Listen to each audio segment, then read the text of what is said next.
Development Program.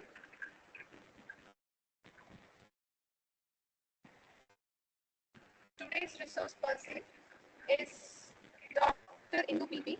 So her topic for today is role of Ayurveda in preventive health care.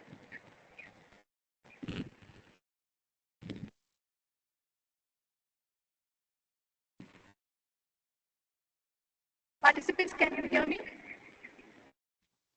Ma'am, your voice is breaking. My voice is breaking. Yes. Ma'am, is it clear now? Yeah, yes. Okay, so I'll just come from the beginning. So participants, today's session will be handled by Dr. Indu PP. So I would like to give a brief introduction about Indu ma'am. So she's at present the research officer at National Ayurveda Research Institute of Panchakarma, Cheruthuruthy. So she completed a bachelor in Ayurveda and medicine science from VPHV Ayurveda College, Kottakkal, Calicut University. Later completed her MS from Government Ayurveda College, Thirupunithura. Then she's also got a certificate course in Marma Sikitsa from NARIP Cheruthuruthy. She also holds a certificate program on research methodology and biostatistics. She is a postgraduate programmer in epidemiology. So, talking about her teaching experience, she's having more than 5 years of experience as assistant professor, and research experience is around 8 years. And she has been the project coordinator in Tribal Healthcare Research Program.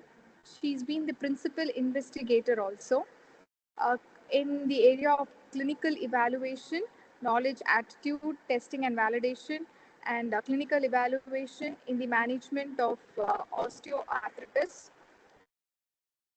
On her ongoing clinical research projects as principal investigator includes acceptability of the comprehensive Ayurveda-based healthcare approach in the community and effectiveness of individualized healthcare. She's got more than 8 publications in various national and international journals. She has also acted as a reviewer in various journals. So now I would humbly welcome Dr. Indu on behalf of the Department of Electronics and Communication. Ma'am, welcome. You can start your session, ma'am. Thank you.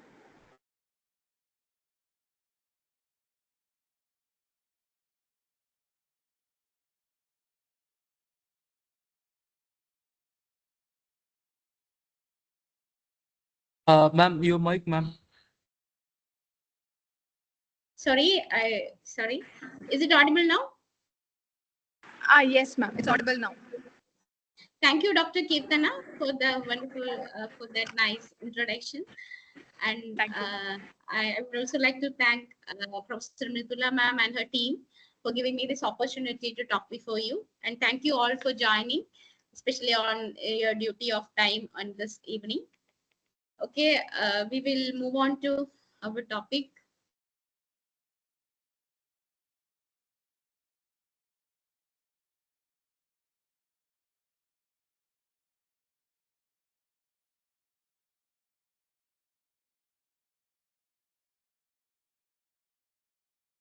I hope it is visible now. Is it visible? Yes, ma'am. Okay. Yes, ma'am. It is. So today we are going to talk about the role of Ayurveda as a preventive health care. So you may be heard about Ayurveda as a science of Panchakarma or as a science to treat the diseases. And when we think about Ayurveda, there is a two aspect for Ayurveda. It is not only considered for the treatment of a disease, it is considered for a preventive healthcare also. So this is a traditional system, ancient medical system originated in India. And you may be heard that it is from the Vedic period, this literature was available, and it is considered as a Upaveda of Atharva Veda. So this science has been considered as it has been remembered by Brahma, that is from the Hindu mythology, and from Brahma it has been given to the other devas like Ashwini and then Indra devas. When the people on earth is affected with different types of diseases, they approach the devas and learned Ayurveda from the devas, and it is propagated by different the Maharshis of that time, and different books were written.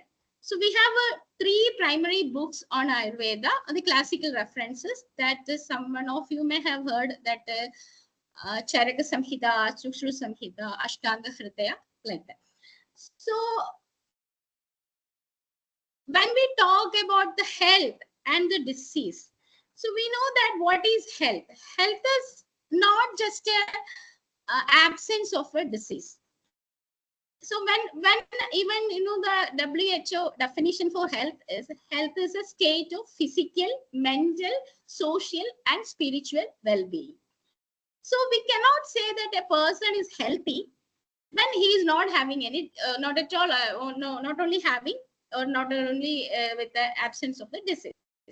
So if a person is happy, a person is having a unhappiness, or if he is feeling comfortable or non-comfortable, then hita and ahita. So this all has to be taken care of. So about all these things, a narration is given in Ayurveda classics. So that all you will be getting from the Ayurveda. So even when we talk about the history of Ayurveda, you may have heard that the father of surgery is Ayurveda, Sushruta, because there were so many surgical techniques have been taught in whether in Ayurveda. Even the nose repair, the rhinoplasty was the techniques of the rhinoplasty was adopted from the Sushruta, the surgical aspects of the Sushruta, written by the Sushruta.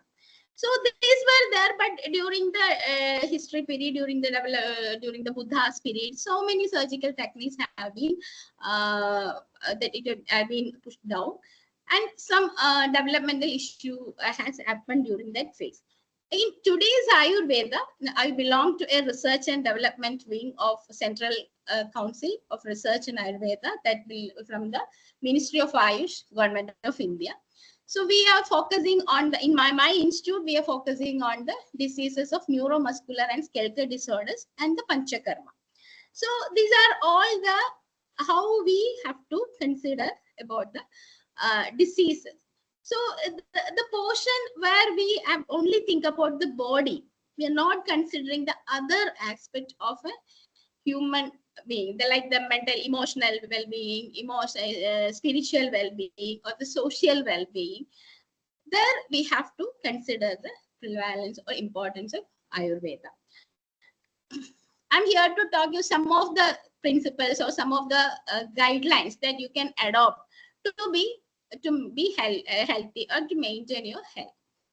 So I will tell you a brief principles of Ayurveda, that Vata, Pitta, and Kapha. That's the Tridosha theory. So we consider the body will be without disease when these three doshas, the Vata, Pitta, Kapha, in an equilibrium state.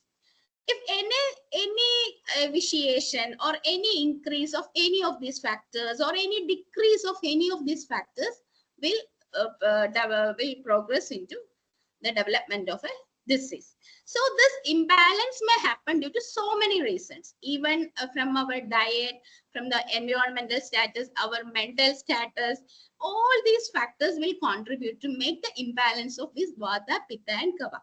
So in Ayurveda, the acharyas have mentioned how we should be able to maintain this balance, equilibrium. For that, there are some guidelines, so principles have been mentioned. That is, what are the daily routine you have to follow to be healthy? What are the seasonal regimens? We know that there are different seasons, and according to the seasons, our body will, there are changes in our body also. So this seasonal regimen will also mentioned how we have to adopt, we have to be to make synchronous with the season. What are the techniques, what are the guidelines we should follow and to be healthy? And some personal cares that we in Ayurveda, there is a concept of prakriti. It is the the genetic composition that we have a vata prakriti, pitta prakriti, and kapha prakriti. For example, I say that for some people, if they take milk, they may have loose motion. Some people will be okay with the hot food. Some people will be with the spicy food. Some may not be comfortable with the spicy food. They like the sweet foods. Some will be happy with the cold nature foods. And this type of nature, our inborn nature, is depends, that is the prakriti of a person. So this is another aspect that will also help in that will also will be if any disharmony happens in this prakriti or any imbalance happens, that will again move on to the production of diseases. So we know that now after the era of this COVID, when from up to 2020, most of the people are very much considered about the immunity and how to be healthy. All these factors that we have developed, and we are practicing different styles, how to be healthy, how to get more immunity. Different even the exercise, doing exercise, yogas, all these have been increased after this corona time. So this importance of the how to promote the immunity and natural disease. There are so many techniques in Ayurveda. How to these are all have a main emphasis on the diet, lifestyle, and stress management. So we will look on to that. So in Ayurveda, to maintain the health, there are 3 pillars have been mentioned. That is the diet and the sleep, and next one is the abrahmacharya. So that is aharam, nidra, abrahmacharya. These are the 3 pillars, like how a house is maintained by 3 pillars. Like the same, the 3 pillars maintains the body in an equilibrium state. So a properly done diet and properly executed sleep and the properly done sexual life. These are the 3 important factors that maintains the health of a health. So first we talk about the diet principles. About the balanced diet, how much the protein have to taken, how much carbohydrate has to be taken, that you may be knowing. I will just repeat. You know that in a balanced plate, we need 40% of fruits and vegetables, and 25% protein, and 25% carbs, and the remaining 10% you can take other fats and other items. So this is our balanced diet. Like if we take the lunch meal with the carbs, a dal or any protein item is very necessary, that you have to make. Along with that, you have to add the fruits and vegetables. That should be the major content of our diet. So these are the things that generally you know, and I would like to tell you some of the other guidelines, because the diet or the ahara or food is one of the most important factor of life. So it provides the source, like the source of strength, and it gives you vitality, it gives you energy, and it is very much essential for the growth and development. So the properly done diet is very important. So in Ayurveda, we have guidelines for the dietary guidelines. There are 8 rules have been mentioned how you should have to follow a proper diet pattern. So this is mentioned in a very systematic and scientific way. It covers all the areas a proper diet should have to cover. In this, the 8 factors I will, before considering each one, I will just tell. It is the nature of food or the quality of food, and the processing of food, the combination of food, the quantity of food, and the habitat, and the time and seasonal variation that happens to the food. And it is how the rules for taking the food and the person who takes the food. That this is given in here. So these are the 8 factors that will give you a proper diet system. So what is the importance of the quality of food or the nature of food? So the nature of the food means it is the natural existence of the properties. We know that some food items are light to digest and some are heavy to digest. Like if you take idli, it will digest easily. And when that is not the case, if you take a parota, it will take more time to digest.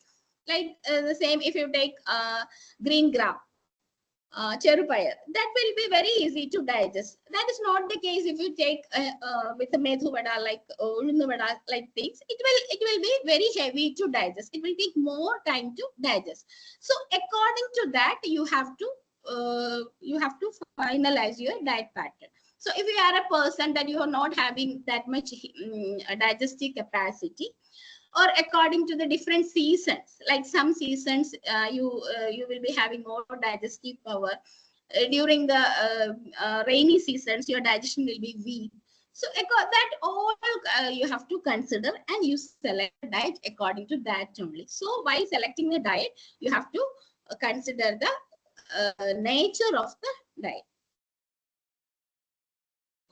The next factor is the processing of food. Processing of the food, or the thing that will change the quality of the food. We know that if we eat a raw banana, that will not be the same as if we eat a steamed banana. So when we give the steamed banana to the kids, because it's very light and very easy to digest. That steaming, the cooking is making that changing the quality of the material. So it has like if we soak in water, or if we cook, if we steam.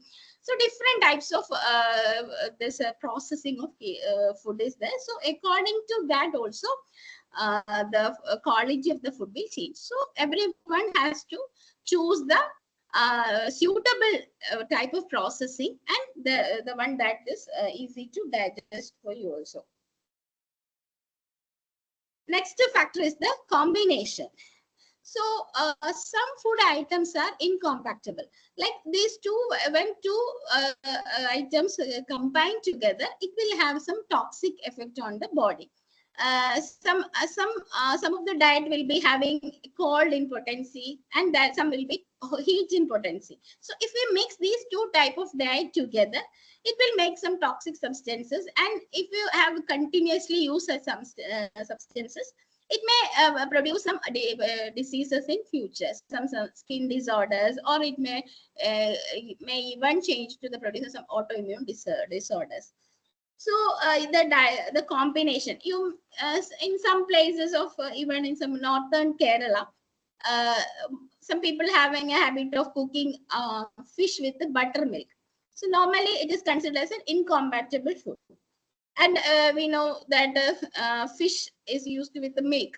Fish is hot in potency, and then milk is cold in potency. So when these two things are mixed together, it will not be good. Like chicken and curd, this is a very common combination. We eat biryani with the raita, or like a salad with the curd.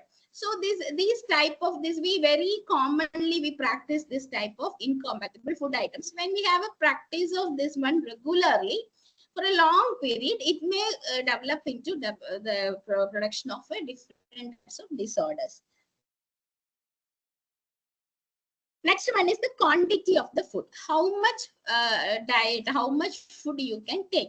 This again depends about the nature of the food. Some food items are light to digest, and some are heavy to digest. In our class 6, it is mentioned that for if the food is very light, you can take up to the level of satisfaction.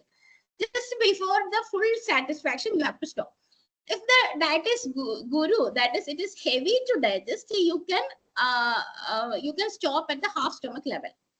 And about how much food you have to take, that is, it is 1/3 of the stomach you have to left empty for proper digestion, and half of the stomach you can take solid food, and 1/4 you can take the liquid diet. So then only the proper digestion will happen. So should not take food like you are full. That is not a good tendency, and you will not get digestion. And again, one more factor is that it will take almost 4 to 5 hours. If you, whatever we take, minimum 4 to 5 hours it will take digestion. So you have to that much time you have to give for the next food. Then before getting properly digested, you should not take the another meal. So next important thing in diet is the where the food is collected, from the food item is collected.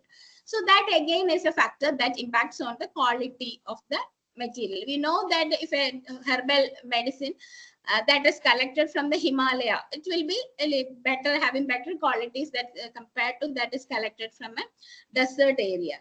So according to that, different areas, the same, we very simply we can remember that if from the physical properties, you can identify how the habitat is changing the quality of the food. If we collect any flowers from the Ooty and you plant it in your home here in Kerala, you will not get the same color and the same refreshing that type of flower here. So the temperature, the climate there is having the quality of the making an impact on the quality of the material. So for everything that the where it is grown is very important. So it is why we have mentioned is that we have to take from the good place only. You have to know the collect rate. That is not at all possible that we are collecting the vegetables now from the market. And next factor is Kala. That is the time duration. The time interval between taking the food and the food items according to the daily timing also important. So like I have mentioned you before that it will take 4 to 5 minutes to digest, 4 to 5 hours to digest the food. So there are so many. Among you also will be there those who omit breakfast, those who, or we won't take breakfast on time. So this will again this will all affect on the have an impact on your health and digestion. So when you wake up, if you have a habit of waking up at 5 o'clock, so it is optimum that you take the diet when you feel hungry. Almost after 2 hours, it is best the time that you take your breakfast. And then it will take, if you take the breakfast at 8 o'clock and you are taking the lunch at 2 o'clock or 3 o'clock, there is a lot of time difference between these two timing. For 5-6 hours are there. So in between you place another diet, like 11 o'clock you take some juice or some other milk or anything you add. And then you take the dinner at an 8 o'clock or 9 o'clock, and then you place a small diet in between the 4 or 5 p.m. So like that you give a small diet at small interval. So that will be easy for you to digest also and to maintain your health. Otherwise, what will happen is that if there is no food is there, then what will happen? The digestive acid will continuously develop and it will start destroying the gastric mucosa. It will develop into gastritis. Gastritis eventually will turn to peptic ulcer. And peptic ulcer is a disease that will, if it is going for 5 to 10 years, there may be a chance of carcinomatous changes on the. So it is simply your habit of not taking the diet on time is going to a stage of carcinoma. So this is the thing that you have to be always careful. Take the diet on time. Next is the Ubyoga Samstha. It is about the some rules are there for diets. It's very important, and it is mentioned that you should focus on what you eat. Like we may have a habit of taking food by watching TV, and we will talk on mobile, or we read something, or we talk, we laugh. So these type of habits you should avoid. You should have a respect to food, and you should focus on diet while you eat. So that is very important. And along with that, there are so many other principles are there, like you eat on time, and you have to consider about the quantity, and never eat on the undigested food. When you feel that the previously eaten diet has been properly digested, then only you go for the next diet. And when you feel hungry, when you feel light, when you feel even you want to drink water, that feeling when you have, then only you go for the next diet. So that is very important. And you should not take the diet too fast. Don't make it, if anything is that you take it like in 1 minute you finish, or otherwise don't. If you watch TV and take the same diet, you will take 1 hour to finish. So that is also not taking the food very too fast and too slow is also not a good. So like that, there are some guidelines or some rules are there how to take the diet. Next is about the person who takes the diet. Here I mentioned in the beginning that if it's all depends on the genetic composition, how that about your prakriti. If pitta prakriti persons will be having, if they if they take the milk, it will get loose motion. So some, if the patient is not having the dominant feature of kaba, some drugs, some food items may cause in some kaba vitiated diseases. Like that, according to the each persons, that is why everyone has a special customized diet plan should be there. Some, for some the spice is fine, for some the sweet is fine, for some hot is fine, some cold is fine. So according to that, which will be suitable for you, you prefer the diet. So these are the 8 factors that is mentioned by Acharya for how you have to take that. This all you are very much aware of this, what is written in slide is, you know, what are the items that will give protein, the different types of dals, muscle proteins, all meat items will, egg, all will give proteins, and carbs we know. So you have to be always be very careful that you should include at least a dal item, a protein content in your diet. We may be having, we may eat stomach full, we may eat at a satisfied level, but you may be eating the rice with the fish curry and only. So that combination is very important. So always eat with the, if the carbohydrate is there, then you mix it with it, even for your breakfast. If you are eating something, suppose if you are eating putta in the morning and you combine with some protein item like with chicken or with some kadla or with some egg curry. So like that you combine, then it will be good for your digestion and it will be give the proper nutrition for you. So always give a combination for this 25-25 combination will be there, and there will be fruits and vegetables at 40% level. So with this, I am also adding even this specifically not mentioned in the 3 pillars, but the importance of water. So taking water is very important to, this is one of the important factor for the detoxification of the body, to hydrate the body and to balance the doshas and all, and even it's in the digestive power. And also this is an important factor. Maybe knowing that 1 liter, 1 to 2 liter water has to be taken daily, minimum a 10 to 12 glasses of water. So you can take it as an addition to that. A few people having a habit of not taking water while on journey. So these are all not a good habit. It may go making you in a different urinary infections and some later problems, make you more dehydrated. So you have to be very careful and by taking the proper quantity of water every day. So in the 3 pillars, the next we move on to the sleep. Those who are not getting proper sleep will be very much knowing about the importance of this. We know that one day we are not getting proper sleep, what will happen in your next day?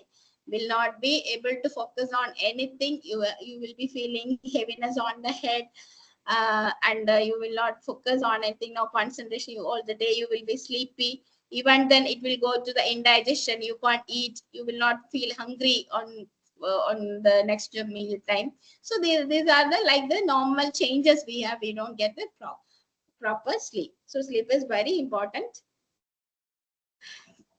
And and the time of sleep, you know that for the minimum 6 hours sleep is essential for the adults, and for 8 to 10 hours sleep is important for the kids. So if we have any due to stress, anxiety, any then other like if you have an increased screen time, like if you have a habit of watching reels or using mobiles late night and have taking coffee, tea in the night time, all these things will make you or uncomfortable, will not get a sound sleep. So these habits you avoid to get the proper sleep time. Okay, it's always good to early to bed and early to wake up is the best to practice.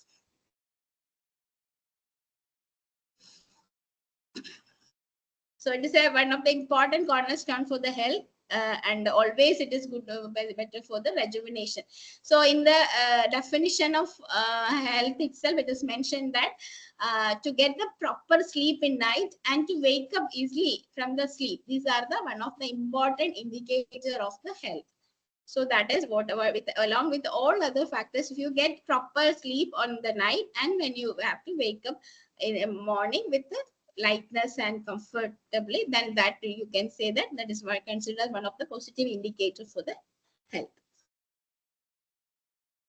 So this we have told that it may affect your immunity, it may cause your chance of getting diseases, it will make you weak, irritable, and finally there is another, it may even going to make you premature aging and reduce the energy level. So if to get proper sleep, you can practice pranayamas, you can have a comparative and this regular some habits you can change, you can discipline your lifestyles. And another practice is that taking oil massage and a warm bath, all will help you to get the regulate your sleep pattern. That's it is very important. So this is about the three pillars of life. Now we move on to the another concept where the how the daily regimen we have to do. What is the daily routine we have to follow? So this is always very much important to keep the body in a harmony, to maintain the balance of the body, mind, and spirit. A properly scheduled routine is very essential. So it will help you to make in a natural rhythm. So again, if you have to have a good digestion, you have to have a good immunity level, you have to have a good mentally you should be strong. So for all these things, this will all finally help to promote your disease-free life. So the first thing is that I just mentioned that Brahma Muhurta Uttishte, that you have to wake up at in the early morning, 4:30 to 6 a.m. is the best time to wake up. So you know that those who have a practice of waking up waking up in the morning, you know that the positivity or that you feel in during that time. So that time will be calm, it will be silent, so you feel so peace, and it will be that a good start for a good day. So that is very important. They will be very essential. So after waking up, the first thing you have to go for is that there is a proper evacuation of bowel and urine.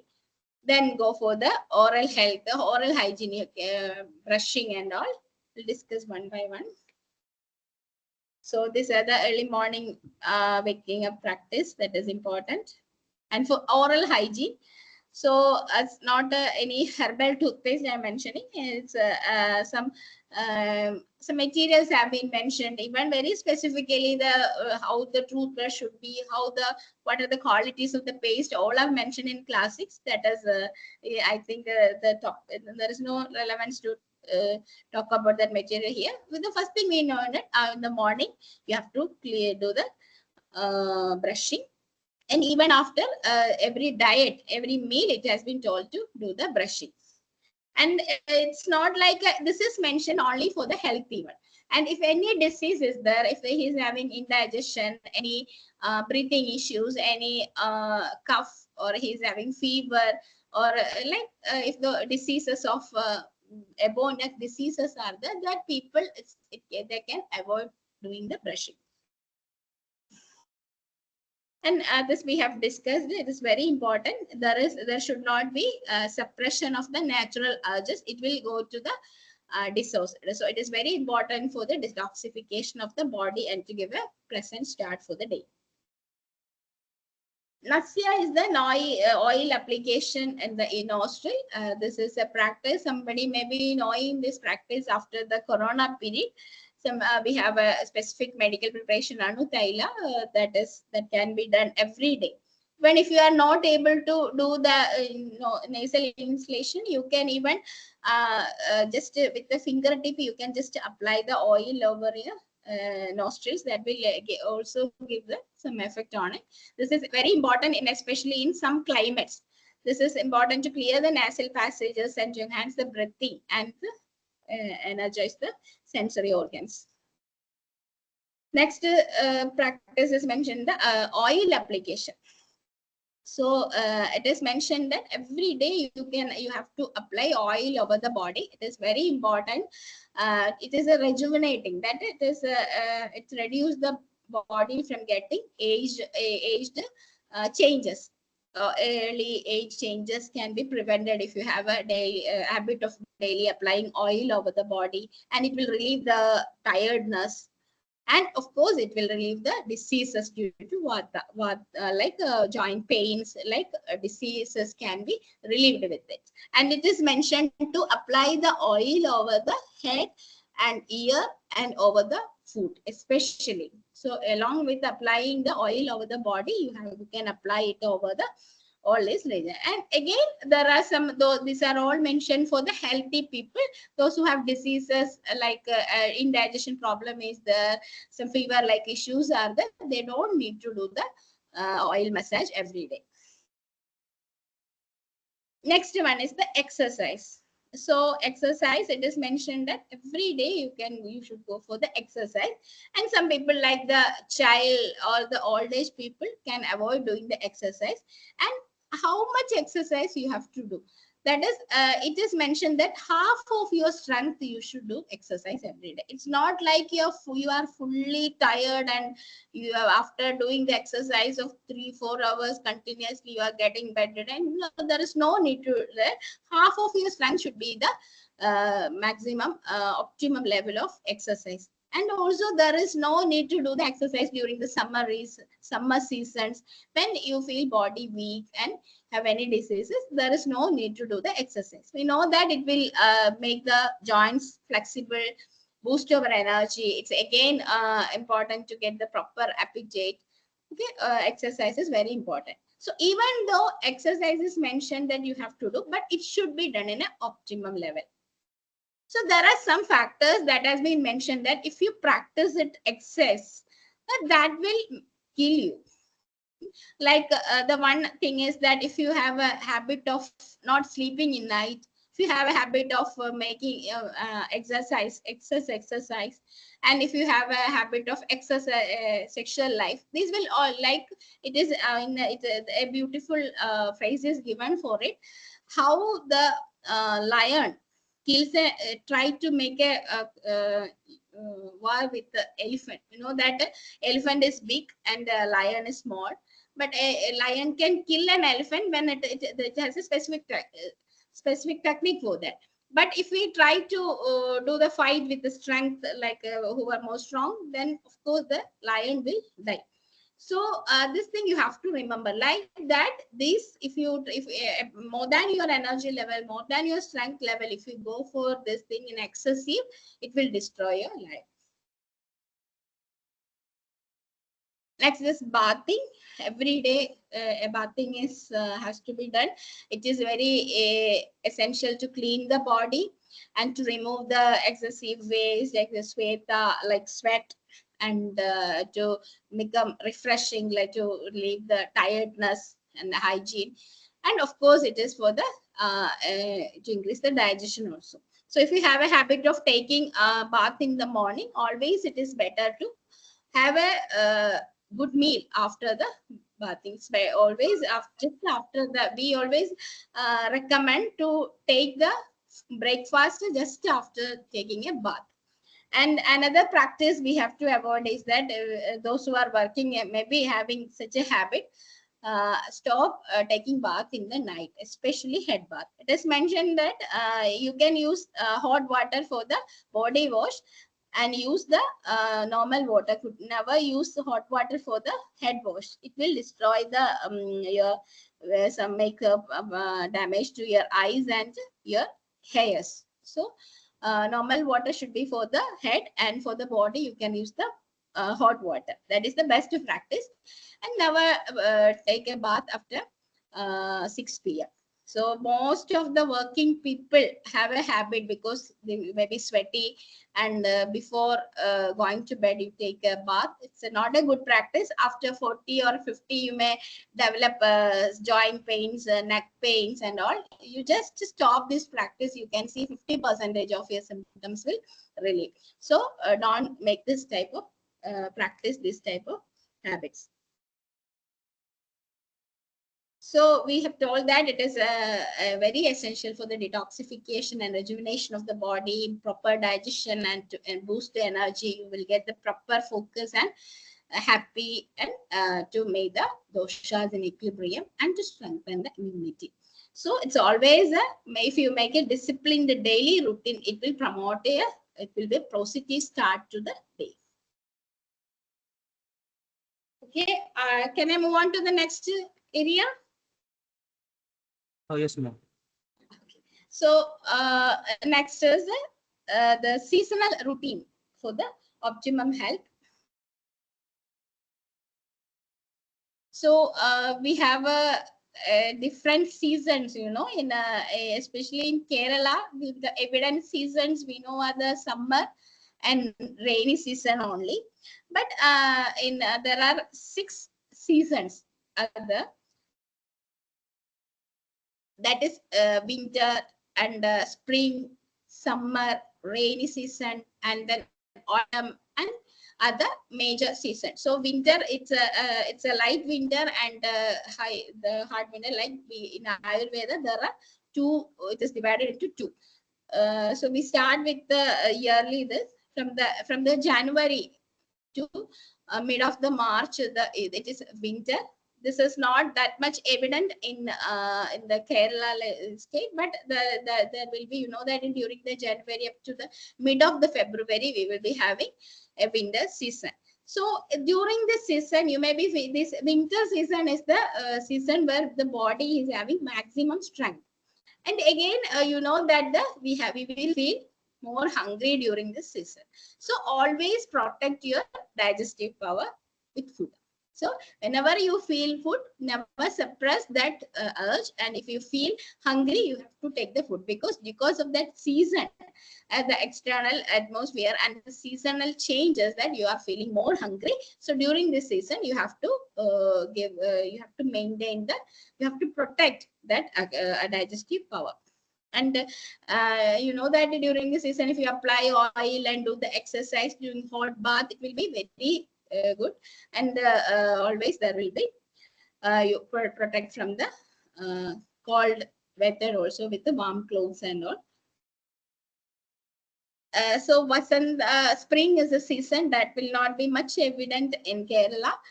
You know, from the February, the coming week, first week, there is maybe hearing about the Vasanta Panchami. The Vasanta season will start, flowering season, and this season again is a little bit of dryness and heat will be there in the atmosphere. So always favor such items like warm foods, like dry items.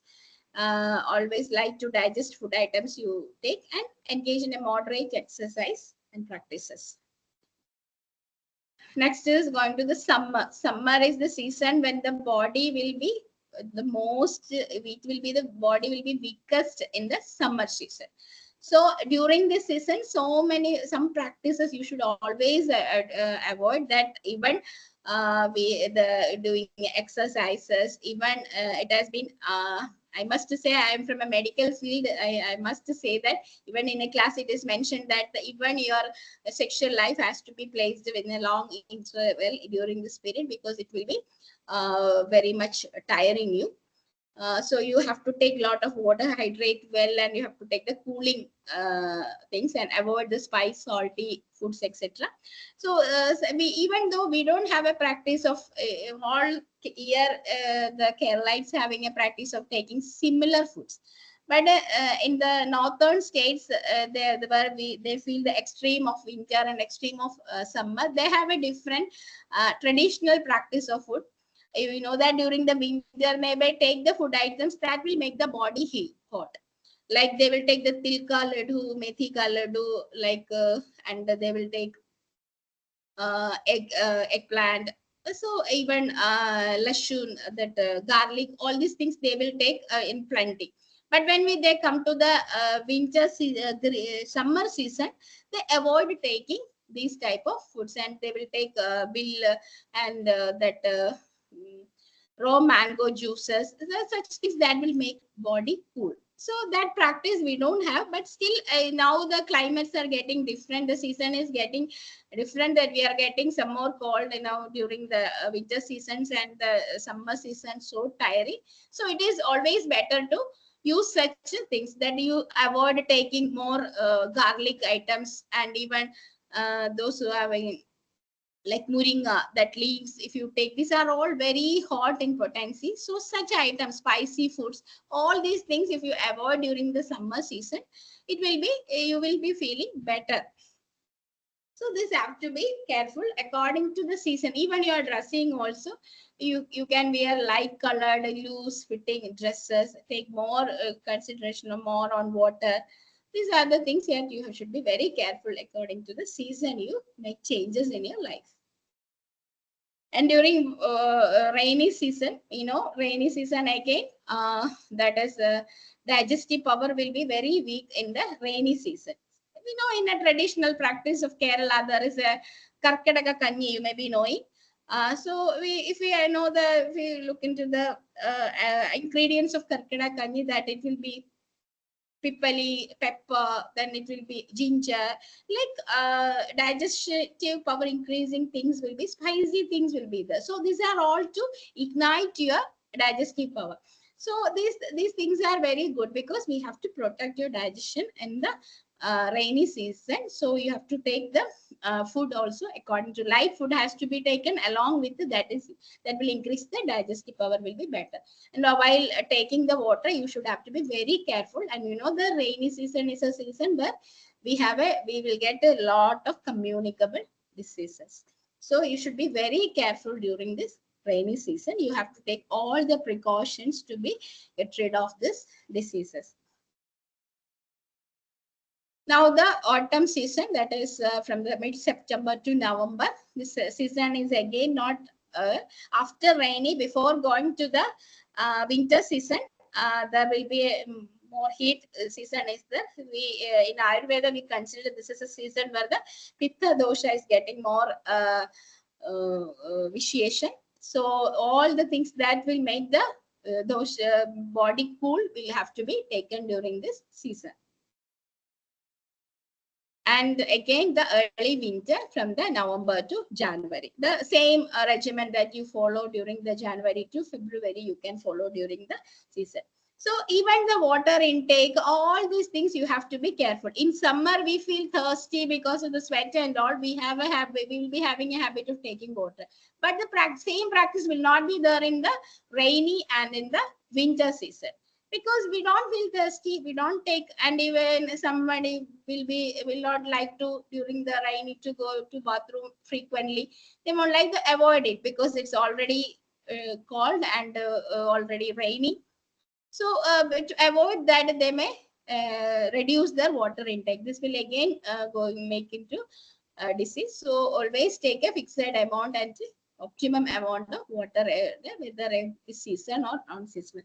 And in summer, if you are going out and your body is more tired, you take excess water in summer. So we discussed the 2-3 main topics, and one more thing that is very essential, that will be after discussing this topic we will conclude. This is the this will be a very new name for you.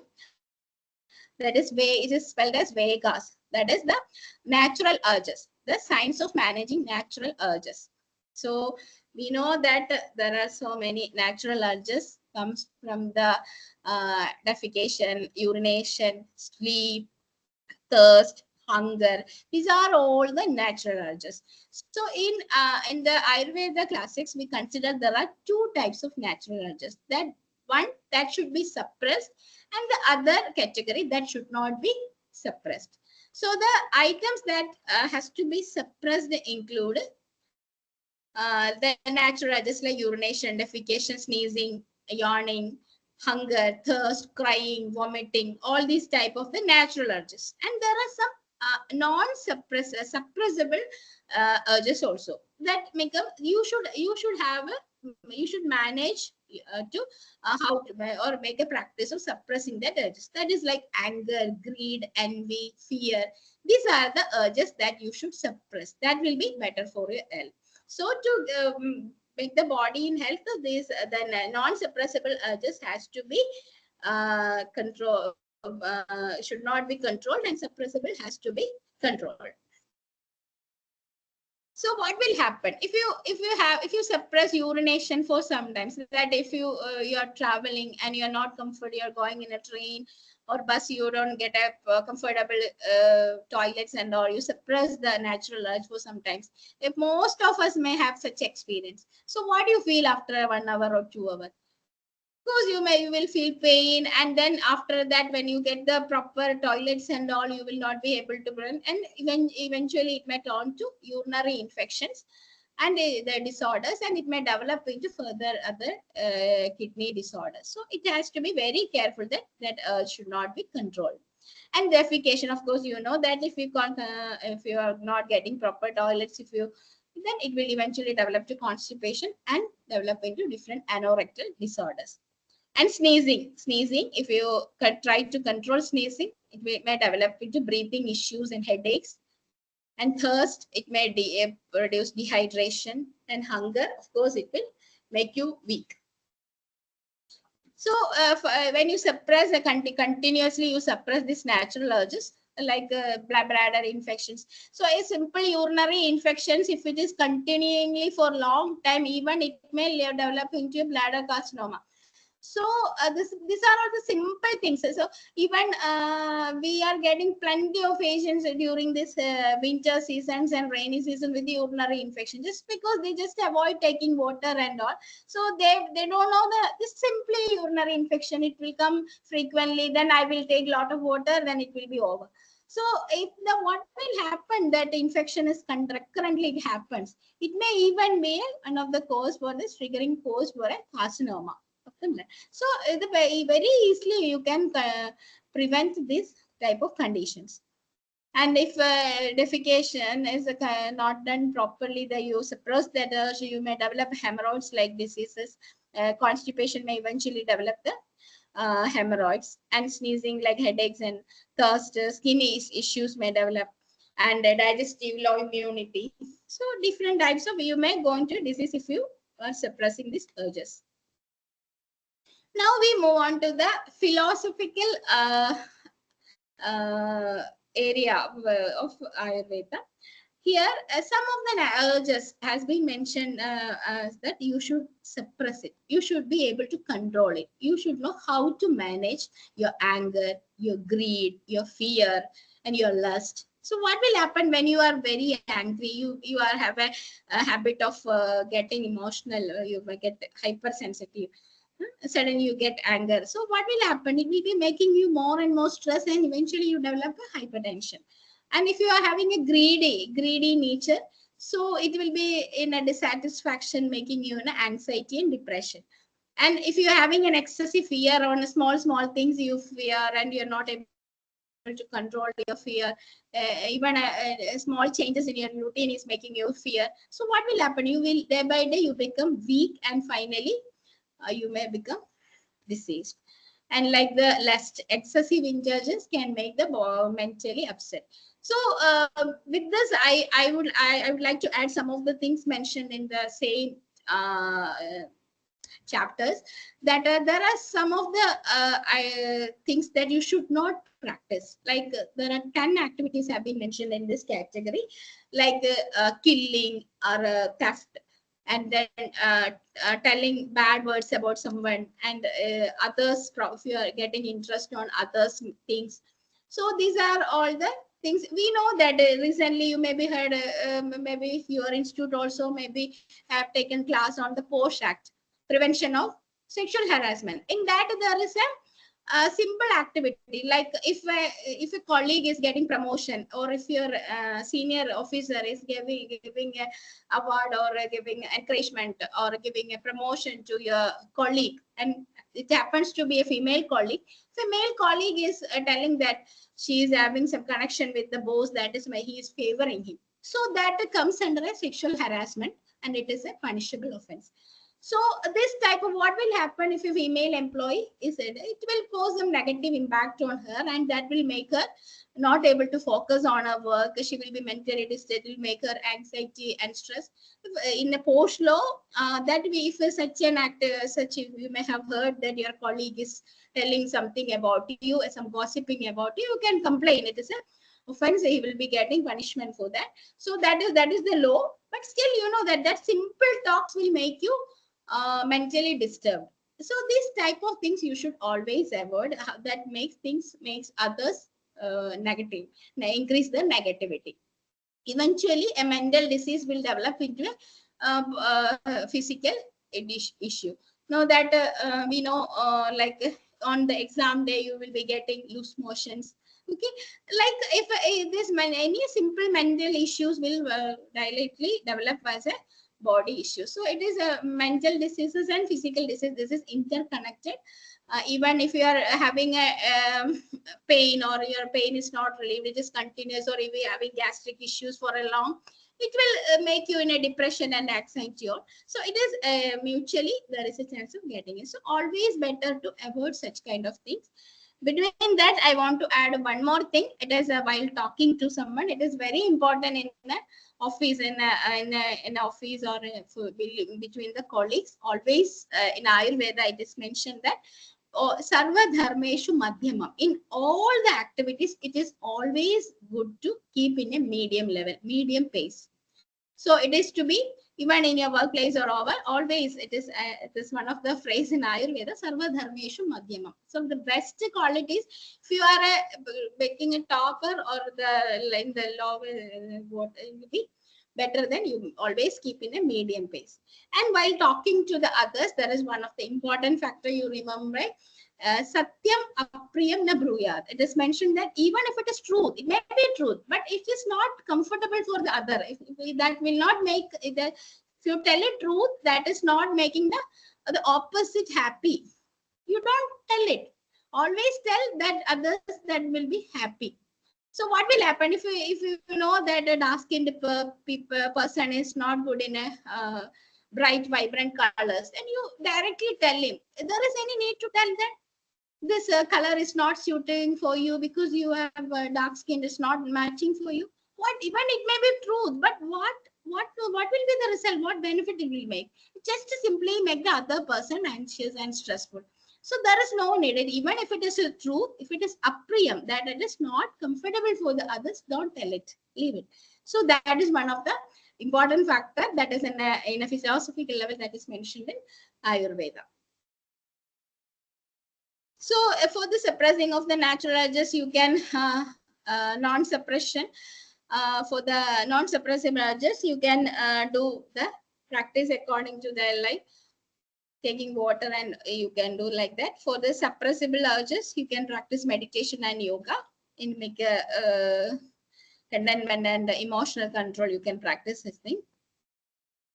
So finally, we know when the body is in Ayurveda people, when the body is in a swastha, that is when the person is healthy, he may be having the equilibrium doshic stage.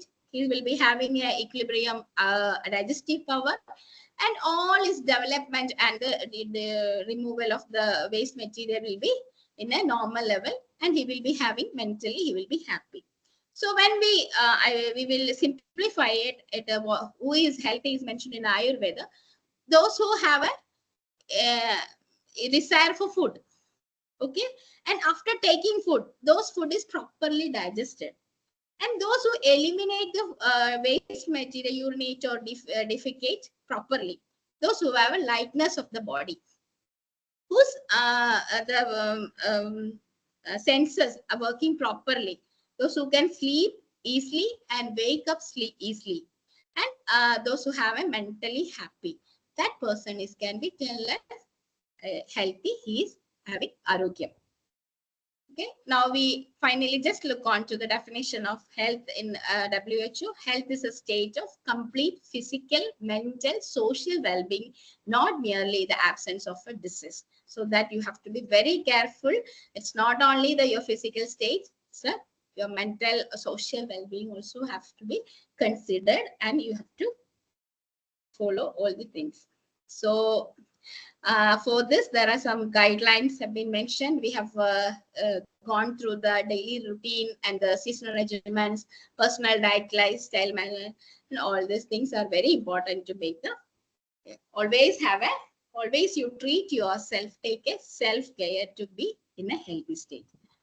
With this, I conclude. Thank you. Oh, thank you, ma'am. Ma'am, can we have a discussion session? Yeah, please. If any one of you having anything, please ask. Okay, so participants, if you have any query, you can ask, ma'am.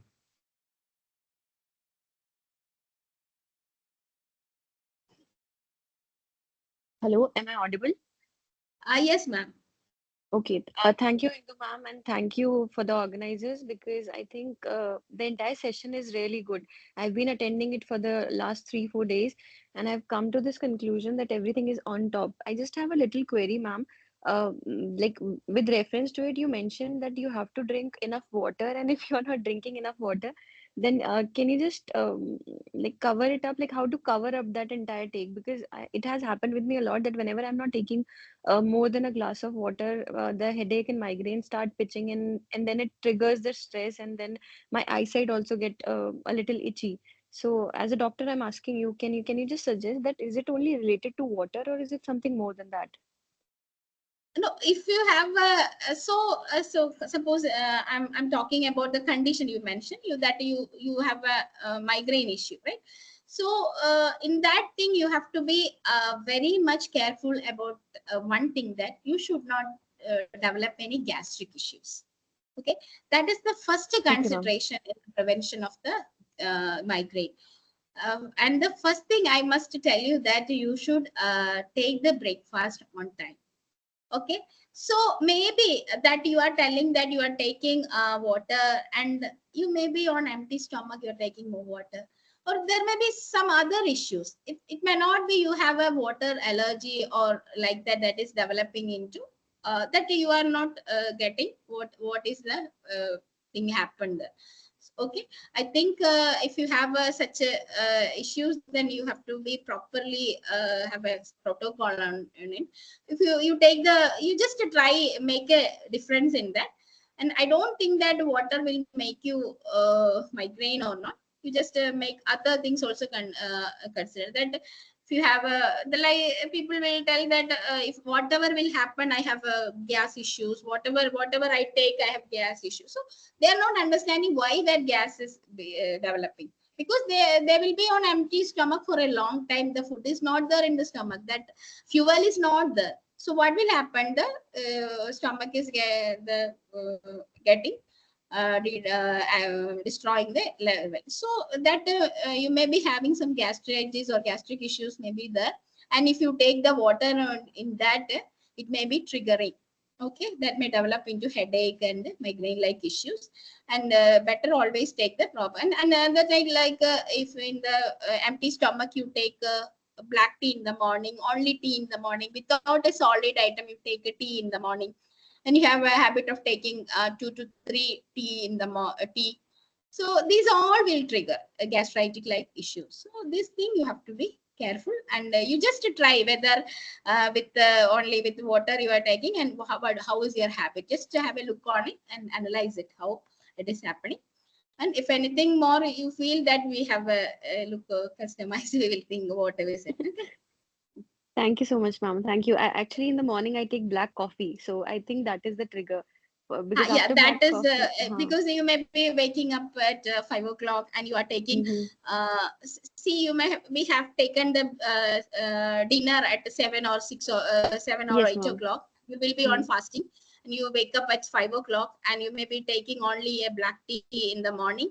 Then No, no, all these I things have are changed the igniting. schedule, ma'am. After listening to everything, I've started changing it from last year. I've started taking You water just first. make a little Hmm. change in it. Hmm. Along with that tea, you take or you take a cup of milk or take some like anything, steamed banana or anything in the morning before you go to before you take a breakfast or after, or just to make a habit. Like if you wake up at 5 o'clock, take breakfast at 7:30, before 8 you take, and about that tea.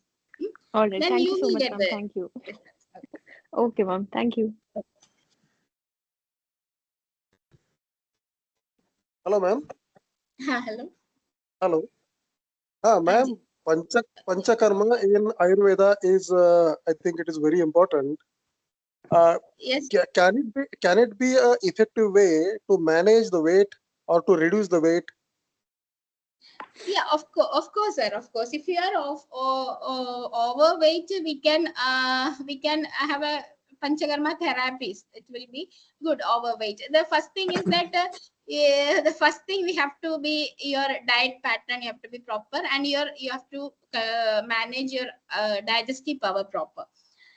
That is the first thing. Whatever we have five karmas like Panchakarma, meaning that the Panchakarma you thought may not be the one that I am telling. That's why I am emphasizing. We have five Panchakarmas. These are the five elimination procedures. Like we eliminate through mouth, it is vamana, it's vomiting. And we eliminate the body toxicity through defecation, that is virejana. And we have a nasal installation of medicines, that is the toxic material or above the head will be eliminated through the procedure called nasya by the nasal installation of the uh, oil. Because you know that you are from the mechanics and you may be knowing that the blood oils and all easily can cross the blood brain barrier. Even for the stroke like conditions, we do such treatments because it will directly the medicine incorporated with the this oil processed medicines will directly reach to the brain nervous system, and it will be very helpful for the such disease. So that is another type of detoxification, nasya. And another one is the vasti, that is again like enema like therapy. It is again of two types, oil and with a combination of kashayas and oils are the so it is an enema-like procedure, vasti. And last one is the bloodletting. We let the blood with the leech or with the different types of sirave, the blood puncturing. These are the five panchakarmas. Okay. So then by the name Panchakarma, you may be familiar with the ilakiri, podikiri, right? The urichil or the dharas. Okay, so these procedures are the one that we do as a pre-operative procedure. So these five are the operative procedures. That are the main procedures. To make the body ready for the Shodhana procedures, we do the Sneha Swedas. Like before that, we make the body oil, apply oil, and make the fermentation, sudation procedures like Vayarpikya. എണ്ണ തേക്കുക വേർപ്പിക്കുക. Then only we move on to the elimination procedure. So this may be that elakiri, like different pirichil, urichil. These are the terms may be familiar to you.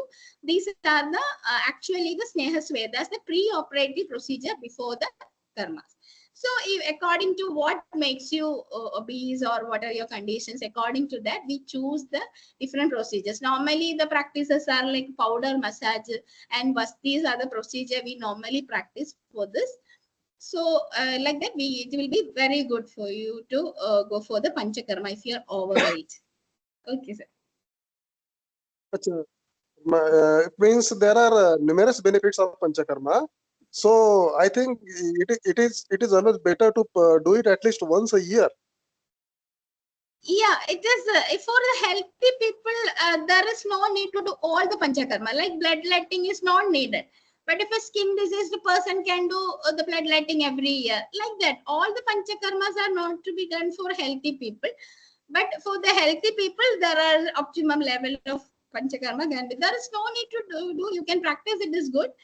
But it has to. It is not compulsory that you should do every year. It's not compulsory like that. But if it is good, because it will rejuvenate your body. Once your body will be in equilibrium, then it will be a refresh. It will be a restart for you. That all you may feel lightness and all.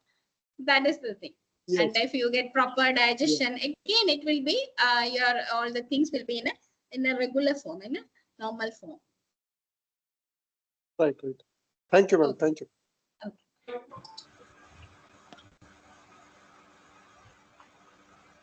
Any other queries, participants? Ma'am, it is audible? Yes, sir. Yes.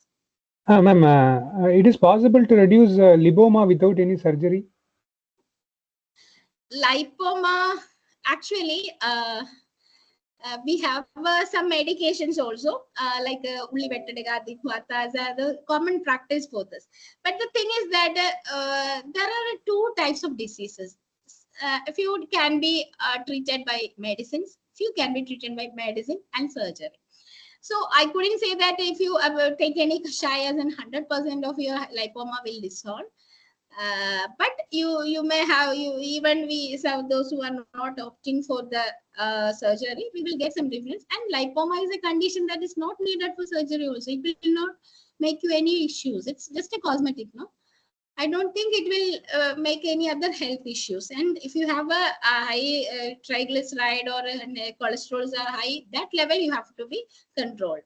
And make a lipoma, if it is on any issues like anywhere, if you have a nerve compression and you have a pain over anywhere, such a lipomas are there that you can remove. Otherwise, there is it is only a cosmetic disfigurement. You can No, take the and no need to go for the surgeries and all. It will slowly reduce. And I could not say that you take this kashaya and your lipoma will vanish.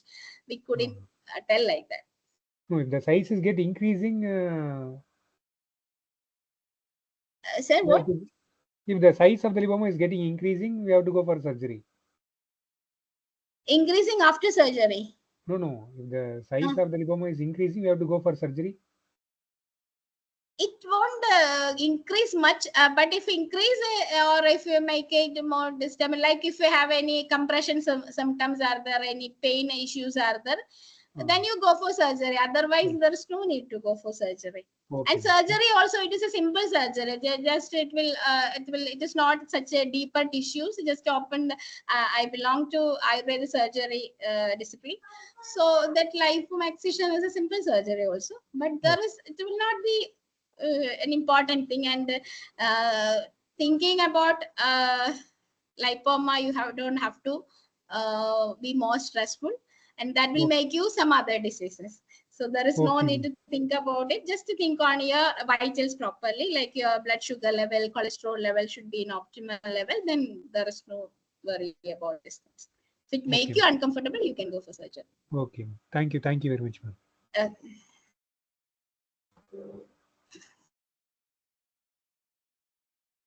Any other questions? Pranav, ma'am. Yes, sir. Can you hear me, ma'am? Yes, sir. Okay, ma'am. Actually, during the exam time, students used to feel sweating in their palms. Yeah, hands. it's simply fear issues, sir, anxiety issues.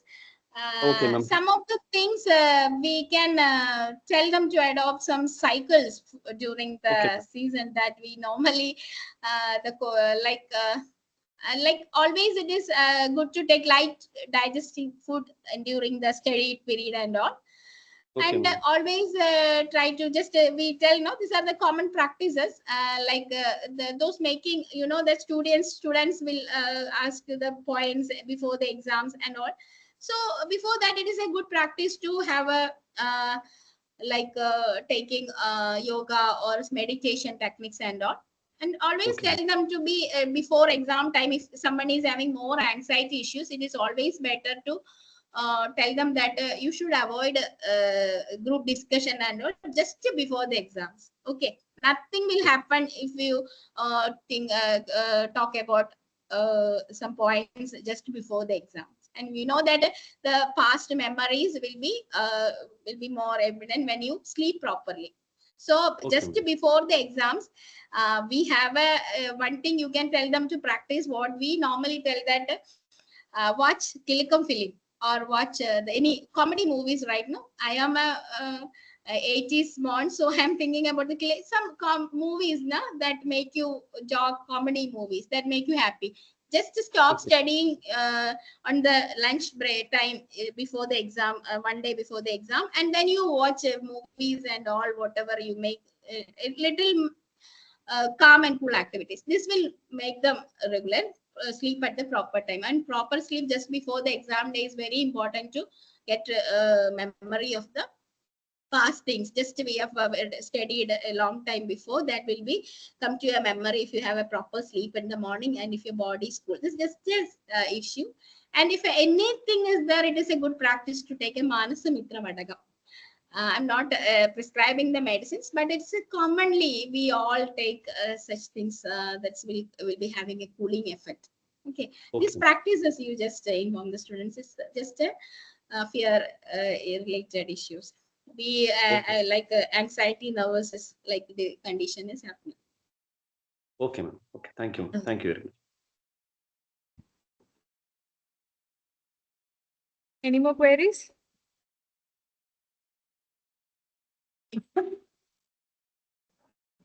Okay, ma'am. So I think we can wind up the session. Ma'am, on behalf of the Department of Electronics and Communication Engineering, I would like to express my heartfelt gratitude for accepting our invitation, Indu ma'am. Thank you so much for accepting our invitation, and your session was really informative and it was really useful. I think all our participants were extremely active. The queries is actually telling that. Thank you so much for your session, ma'am. Thanks a lot. Thank you all. Thank you so much and have a nice day. Thank you. Dr. Indu, thank you. Thank you, ma'am. Thank you so invitation. much. Yes, thank you, ma'am.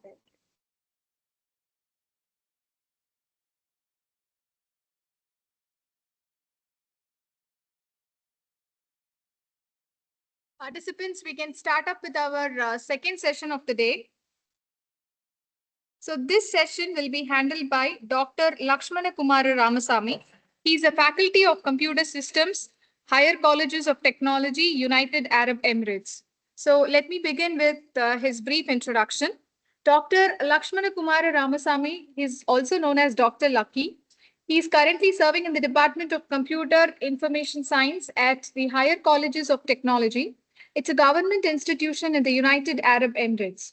He is also a member of the Program Advisory Committee for the Applied AI program. Additionally, he holds the role of Editor-in-Chief for the Journal of Blockchain Technology under the Institute of Emerging and Computer Engineers, United States. Previously, Dr. Lucky served as the head of the Center of Excellence for Artificial Intelligence and Machine Learning at Hindustan College of Engineering and Technology, Tamil Nadu, India. He completed his postdoctoral fellowship at Tu Dao Moat University at Vietnam and has also worked as the offshore director for research and development at ASIQC. It's a Canadian company based in the Vancouver region of British Columbia, Canada. Furthermore, he represented the technical group committee of the National Cyber Defense Research Center, which is a sector of the Government of India. Dr. Lucky holds a certification in data science from Johns Hopkins University, United States, and is a certified Amazon Cloud Architect from Amazon Web Services. He is the founding member of the IEEE Special Interest Group on Big Data for Cybersecurity and Privacy. And also, he serves as a core member of the editorial advisory board for the Artificial Intelligence Group at Cambridge Scholars Publishing, which is at UK. He is also a senior member of IEEE, an ACM Distinguished Speaker, and an IEEE Brand Ambassador. To his credit, I would like to now welcome Dr. Lakshmana Kumara Ramasamy to take over the session. Welcome, sir. Yeah, hi, ma'am. How are you? Is it audible? Yes, sir. Yeah. So how are you all? All good? Can I have a reply, please? Because this session I want to have to be an interactive session. So can I have a hi from you all? Hi. Hi, sir. Hi, how are you all? Fine, sir. Yeah, great. So let's start the session. And guys, I'm really sorry. Like I'm using an unofficial. It can be unofficial word like guys. Is that fine for you? Because I want to keep it informal rather than keeping formal. Is that fine? Is that fine for you all?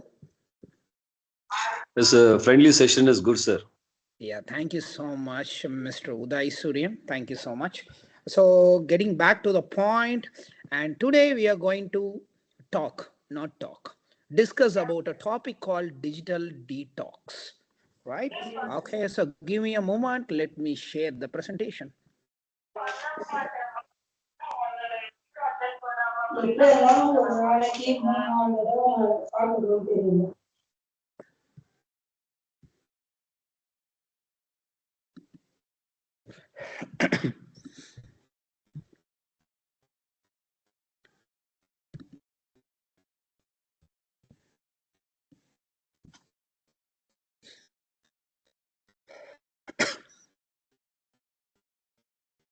So, can you see the screen, please?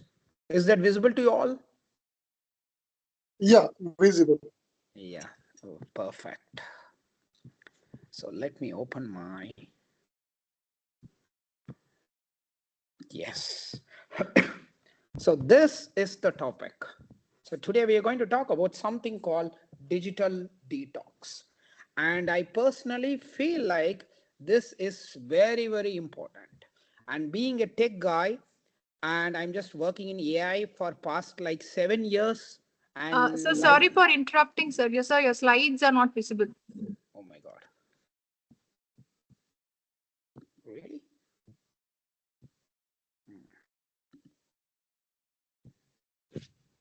Give me a moment, please.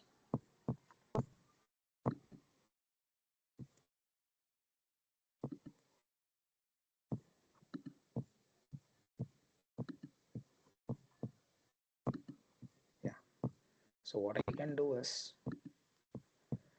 I will do this now, as of now.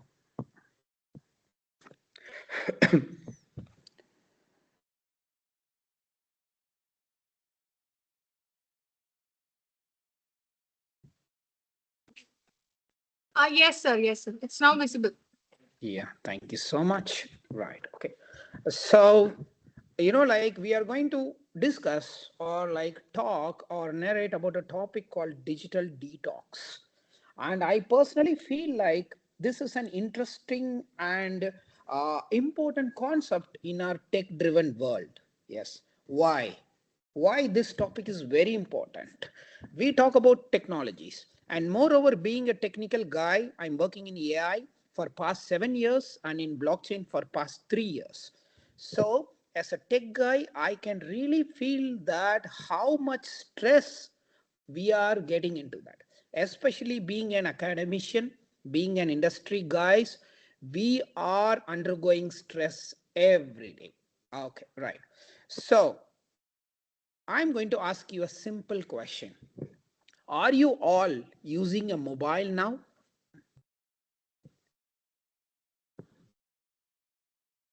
Hello.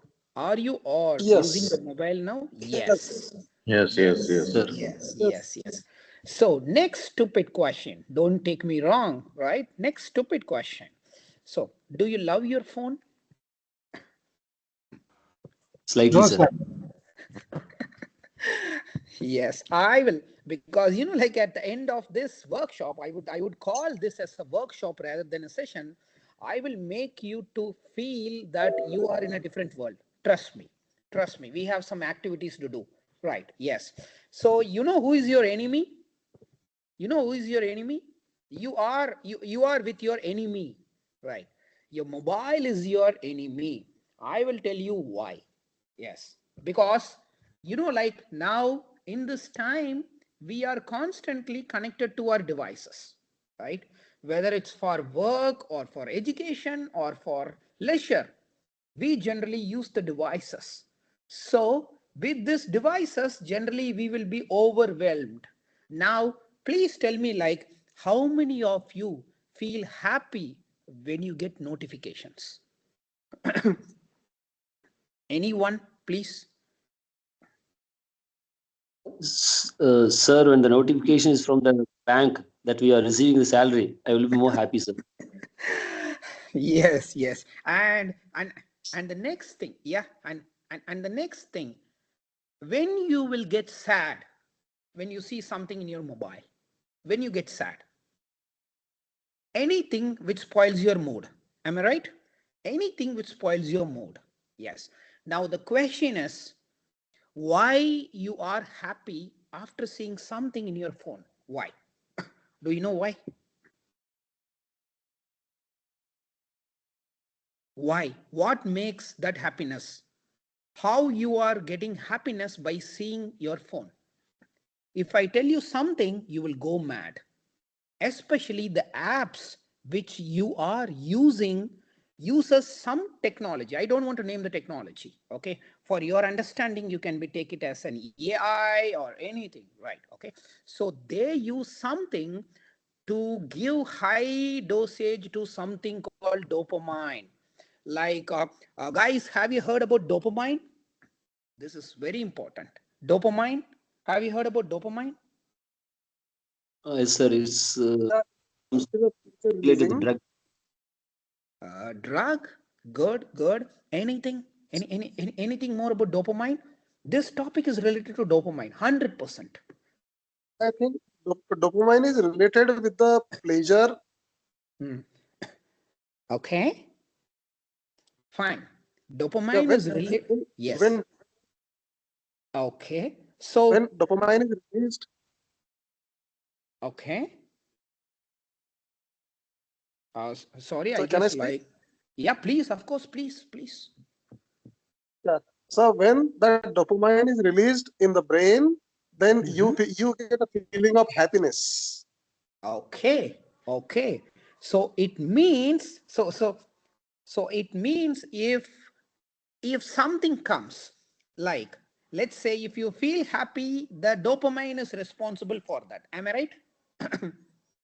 Yeah. Yes. And I will give you a Yes, sir. clear example for you. Like, let's say you're going home, your son comes and hugs you. Okay. It gives you Yeah. happiness. Am I right? Yes, sir. Yes. And in the other way, you are getting a message from a person, from someone, from person that also give you happiness. Am I right? Yes.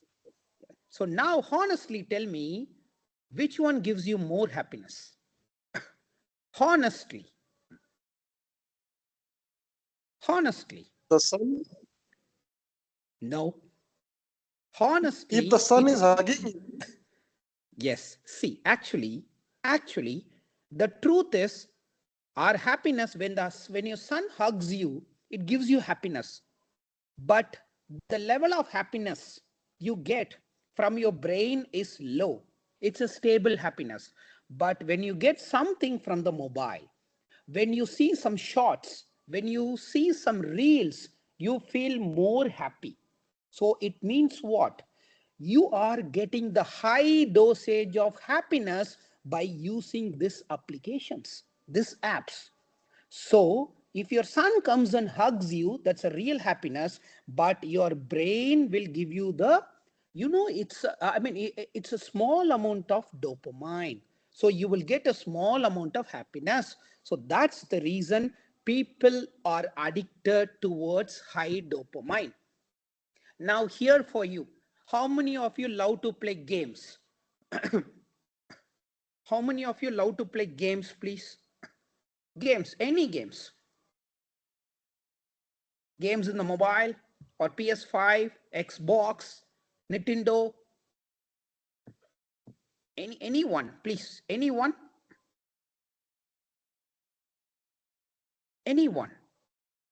How many of you love to play games? Or how many of you are playing games? You have the habit of doing it. Trust me, this session is going to be, like a kind of a therapy session, because, like I have created an application for this digital detox for my department. So I can tell you, I can show you the results. If I show you the results, 100% you will go mad. To make you understand, I need to ask you a few questions. Okay, how many of you have played Candy Crush? Candy Crush? Anyone? Anyone? Can I have the answers, please? So that let's make the session more interactive and interesting. No, sir. Okay. Sir. No, sir, no. But I think the boys are more interesting in playing these games. Okay. Okay. Now, coming back to the point number 2. How many of you love to watch reels and shorts in Instagrams? In Instagram, it's reels, right? Reels. How many of you? Honest answer, please. How many of you? Sir, I am interested because it gives a lot Yes, of yes, information. Next. Yes, yes, yes, yes, yes. yes, 100%. good to watch. Yes, yes. In Instagram, you watch reels. In Facebook, you watch shorts, right? So now tell me, when you watch shorts or reels, are you happy? Are you happy? Yes, yes, yes, sir. Yes. But have you noticed this? Once you keep your phones down, you will get some kind of frustration. When someone in your family talks, you will be annoyed. You will be irritated. Have you noticed that? Have you noticed that? After watching and reels or shorts for a couple of minutes or hours, then if you keep your mobile phones down, then after that, when you mingle with your family, you get some kind of frustration, irritation, some kind of annoying. Does anyone have felt that? Does anyone? Just think for a minute. Think for a minute. Does anyone have experienced this?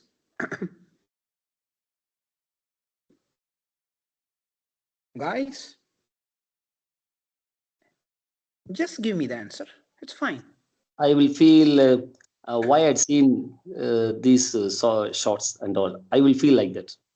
Yes, yes, but still, like Mr. Uday, will you stop watching that? Actually, after I get tired, I will stop. Yes, it means you are not getting tired, your eyes are getting tired. Am I right? Yes. Yes. Okay.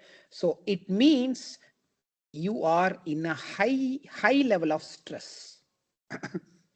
Honestly, high level of stress. Stress is building inside. You are building a stress by yourself. Honestly, how many of you go to a gym or walk in the morning? How many of you? Don't take me wrong. Please don't take me wrong. I'm a tech guy, but my research is completely into education and healthcare. I've done a lot of works. Yes, yes, please. How many of you do a walk in the morning or a gym? Yes, I do walk in the morning. Yes.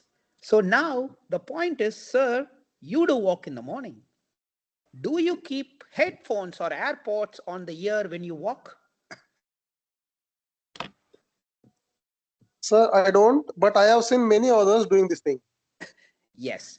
So now, please, okay, please, for you, tomorrow when you walk, okay, just have an AirPod on your ear or headphones on your ear for like 10 minutes and remove it and see the difference. You will email me like you are in a different world.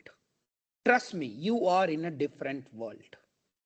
The research says if you use headphone for 20 minutes, you are generating more number of bacteria in your ears. I'm not saying, the research says. So now the point is, you can ask me, Lucky, like, people address me as Lucky, I'm sorry. Like, okay. So Lucky, you are here to talk about digital detox, right? So now what is digital detox? This is the point. So to add to this, I have a question for you, please, for all of you. This is very important. This is very important. And the next thing, just try to do something which I advise. It's not an advice. It's like a friend's talk, a chit chat. If you do that, your life will change for sure. Okay. So now, can you all please check your screen time in your mobile? Screen time, please. Kindly check your screen time in your mobile, please. This is, I'm talking for your own benefit, not for the session. Do you know how to check the screen time in your mobile? No, sir. Okay. So 7:30. Yes. Sorry, Mr. Uday. Sorry. Sir, 7:35. 7:35. 35. 7:35. 7 hours 35 minutes. Just think, you have 24 hours. Out of 24 hours, you sleep 8 hours. You work 8 hours, right? And see the remaining. Just see the remaining.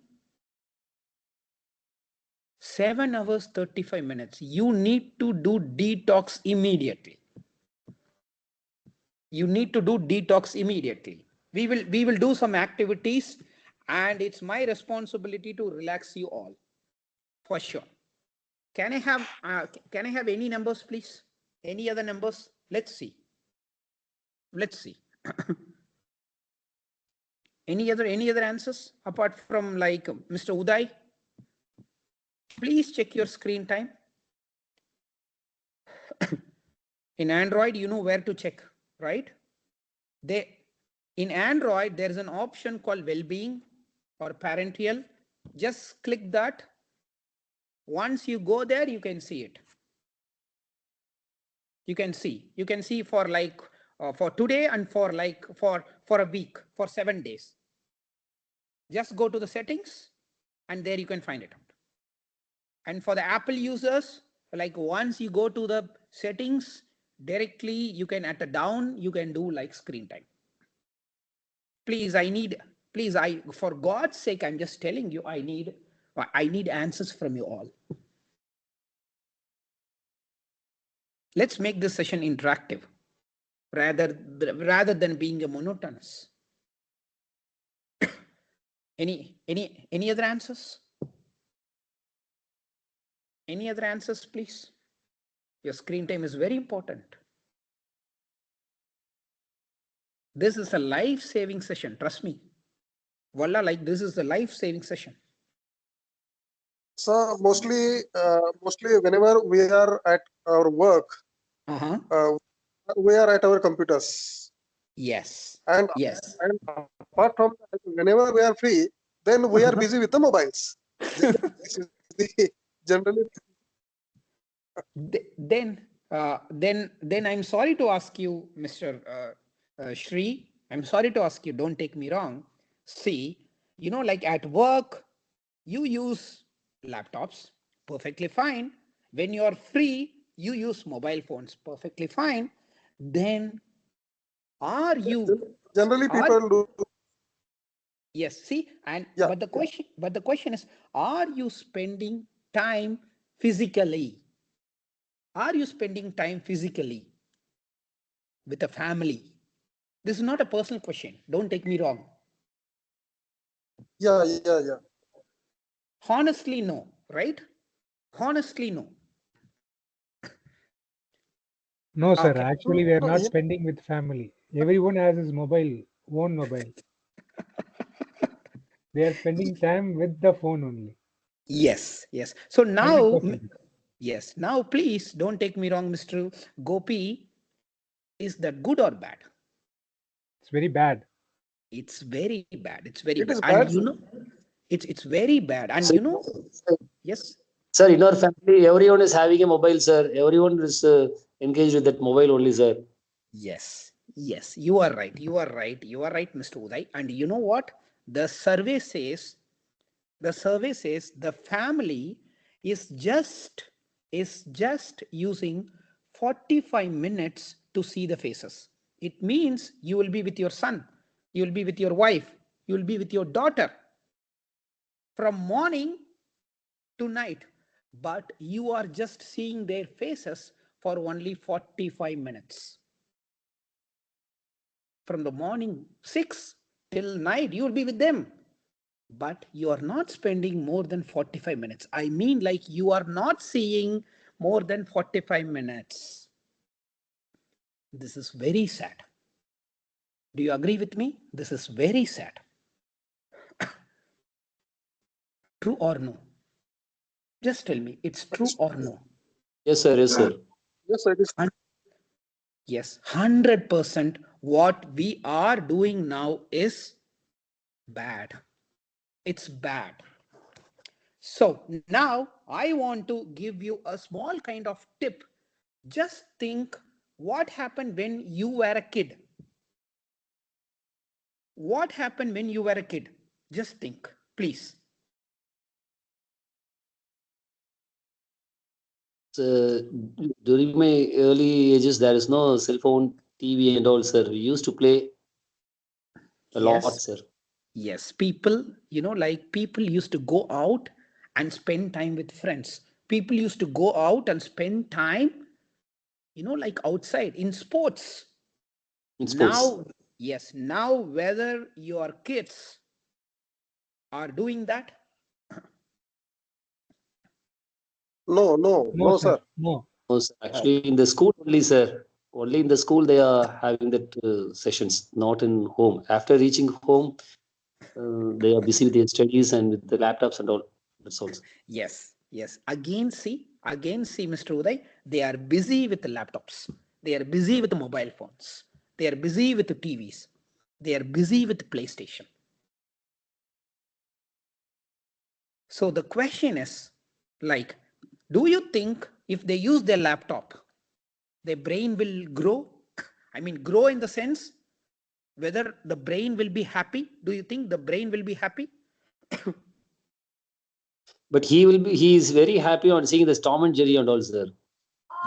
Yes, yes. I see. Yes. Now I can hear a sound from the back, Mr. Uday, like Appa. Sir, my son is shouting. Why you are telling lies this? Yes. Now see, I can hear it's Appa. You know why? You know why nowadays kids, not kids, it's even us. We don't have the patience. Do you agree with me? Yes, sir. Yes, sir. Yes, sir. And do you know the reason for that? Do you know the reason for that? I will tell you the reason. Uh, yes, sir. You are sitting with the reason. You are using the reason now. So-called mobile phone, so-called smartphone. Honestly speaking, my screen time usually it will be like less than 2 hours. And you told me like people use laptop in the workplace, right? Like who is using Windows 11? Does anyone is using Windows 11? Most probably now all. Okay. Does anyone is attending the session through laptop now? Does Sir. anyone? Yes, sir. Yes. Okay. So like, I'm sorry, like I couldn't see your name. It says GA. I'm sorry. I'm bringing the cursor. Yes, Mr. Gopi. Yeah. So Mr. Gopi, are you using Windows 11? No, sir. Windows 8. Okay, Windows 8. Do you know how to check the screen time in Windows 8? No, sir. Just now I checked the screen time in mobile. It is 1 hour 10 minutes. Okay, that's perfect. 1 hour 10 minutes is very good. It's very good. Right. Okay. And in Windows 8, I can tell you, you can go to control panel. There is a control panel. Yes, sir. Yes. Or if you go to control panel, there is something called family safety. You know that? Yes, sir. Family safety is there. Set up family Yes. safety for any user. Yes, yes. So you have to select your account. Once you select your account, and there is something called activity report. To turn on family safety, a new child account, and to turn off family safety for account, change the account from child to standard account. Yes, leave that. So I think there are like many, probably it should be like at least one account, right? Yes, sir. Yes. So I will tell you later on, you can try, please. Okay. Okay, So sir. this is very important. Please, folks, don't take me wrong. This is very important. So you have to know how to check your screen time in your laptop, in your mobile. If you see this, you will go mad. Your mobile is your first enemy. Your mobile is your first enemy. So the point is, as I told you in the beginning, that digital detox is very important, right? Why?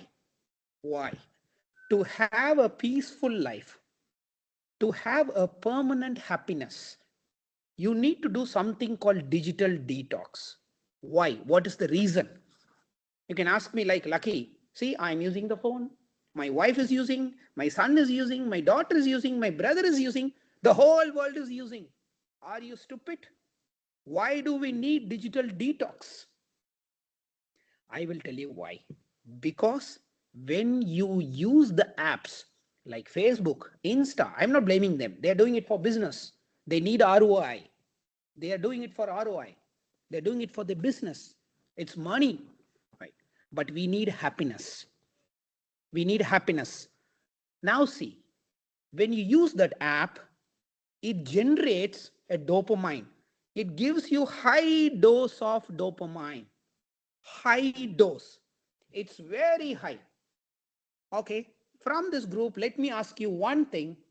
How many of you have played PUBG?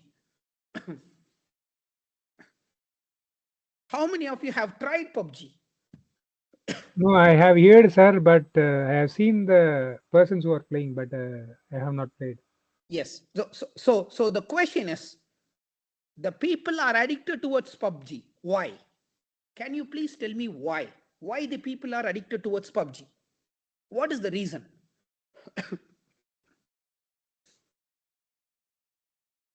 What is the reason? What could be the reason? Actually, the restlessness of the mind makes them to hurt others, sir. Therefore, in PUBG, they used to kill others like that. It will go on, but I had not played that.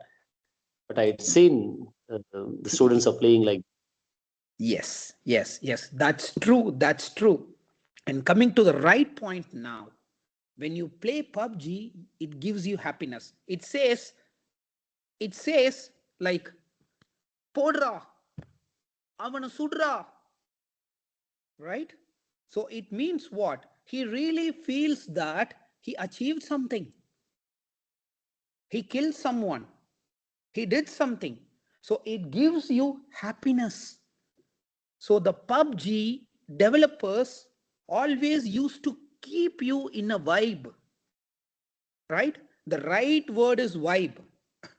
Do you recognize? Nowadays, the kids used to say like vibe. Dad, I'm not in good vibe. I need vibe. Have you heard about this? They talk about vibe. Have you heard about this? They say vibe. Yes, sir. Yes. But in our stage, in olden stage, we used to call it as like vibrations. Now the vibrations has turned into vibe. It become vibe now. And if you talk for 10 minutes to the kids, they will say like, boomer uncle is coming. Do you agree with me? They say like, boomer uncle is coming. They say that they are going to give us an advice. So why? What is the reason for this? The reason for this is technology. Technology is good. Technology is for our mental well-being and productivity. But are we using the technology in the right way? No. Facebook is using AI. Instagram is using AI. LinkedIn is using AI. Amazon is using AI. Are we using AI for our productivity? No. We use Facebook for happiness. We use Instagram for happiness. And I have a friend who generally use Amazon for happiness. We have heard about window shopping. Have you heard about like seeing shopping? That is called seeing shopping. What he will do, he will just see it. He will just scroll the products, but he will not buy. Have you heard about this? Have you heard about this? Most of the people have the habit of getting into the shopping sites, the retail sites, but people will not buy. People are addicted to that. When they see the product, they feel very happy. When they see something, they feel happy. So now from this point, we should understand one thing. They are increasing our happiness. It means they are giving a high dosage of happiness. So now the point is how to stop this. This is very important. I will give you a small trick. There is a trick, or it is called as a trip. Okay. And moreover, you can call it as a trick, or it can be a trip, or it can be anything. So the point is, why do we need digital detox? Why? See, we need to feel happy. We need to live a healthy life. So now you can see this. Your son gets angry soon. Your daughter gets angry soon. Yes or no? Please tell me yes or no. Yes, sir. Yes. Yes. Yes, sir. Yes. Why? What is the reason for that? Have you analyzed? What is the reason for that? He is not in a position to take any words from us, sir. Yes. Why? Why? Like we used to call them, we used to tell them, it's a teenage, they will be like this. No. Whether when we were a teenager, we behave like them? Honestly, no. Honestly, no. So now the question is, why your kids are behaving rude? Why your kids are not listening to us? Why they hate advice? Does anyone have analyzed that? Does anyone? Just this is because of this. Do you agree? This is because of this. So people says, like, when you use your mobile phone for longer period, what will happen? Can anyone please tell me? What will happen if you use your mobile phone for a longer period of time? Like me and you, we have felt this. What will happen? Please tell me. Share your experience. What will happen if you use mobile phones continuously? Yes, sir. You feel stressed. Yes. Your eyes are tired. Yes. And after a long use, vision becomes blurred, literally. Yes. Yes. Yes. 100%. So it means if you use a mobile for a longer period of time, you are getting some issues. It can be a mental issue for sure. And it can be a physical issue. Okay. So now tell me, I will ask you one simple question. Is it good to have coffee before going to bed?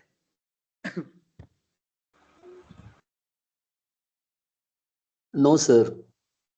Can you please tell me why, Mr. Uday? Sir, actually, if you want to go to bed means all the physical system should be in a balanced state. No, Yes. we are again making some sort of secretions to activate when you take coffee. Okay. Okay.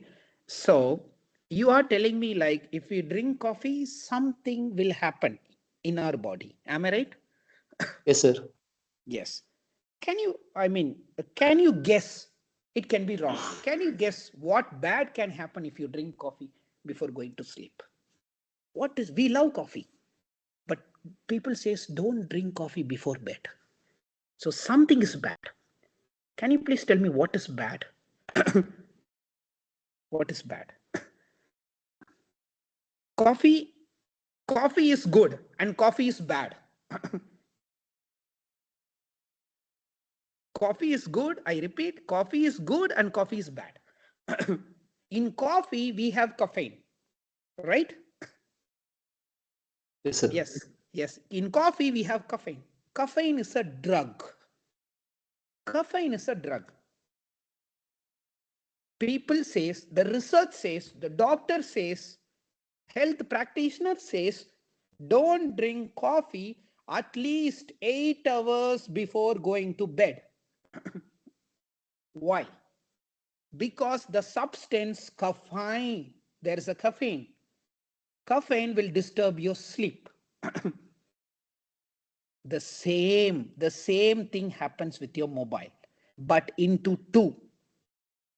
If you see mobile before going to the bed, what will happen? We are doing it. Before going to the bed, we have the habit of seeing Facebook, right? The eye gets dried, sir. Yes, eye gets dried. Do you think like you will get a peaceful sleep? No, sir. No, that's After, if you close the eyes, there will be some white background color will be there. Yes, exactly. You know, like blue rays used to emit. And that is the reason why we changed to warm and we changed the brightness. But still the mood remains same. And I want to ask you one thing to folks. If your son watches mobile or daughter watches mobile before going to sleep, will you accept? Will you accept? No. No, sir. No. So then you don't accept them. Then you are telling them it's bad. But how can you watch mobile before going to bed? We are doing it, including me. We are doing it. Am I right? Honestly, am I right? Honestly, right? Yes. So now, Yes, sir. yes, honestly, it's a honest, but honest answer is yes. It's sad, but it's true.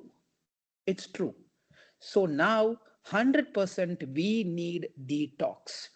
So try to avoid using mobile phones or any kind of like, it can be mobile, it can be tab, it can be laptop, or it can be TVs.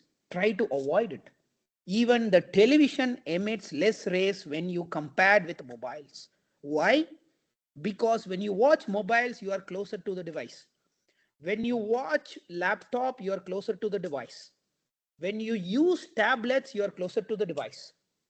But when you watch television, you are far away. So that's the reason you are not getting frustrated. You're not getting stressed. So the impact is less in TV. But it doesn't mean it's good. It's bad. So now what I have to do. The problem, we are in a problem. So what we have to do?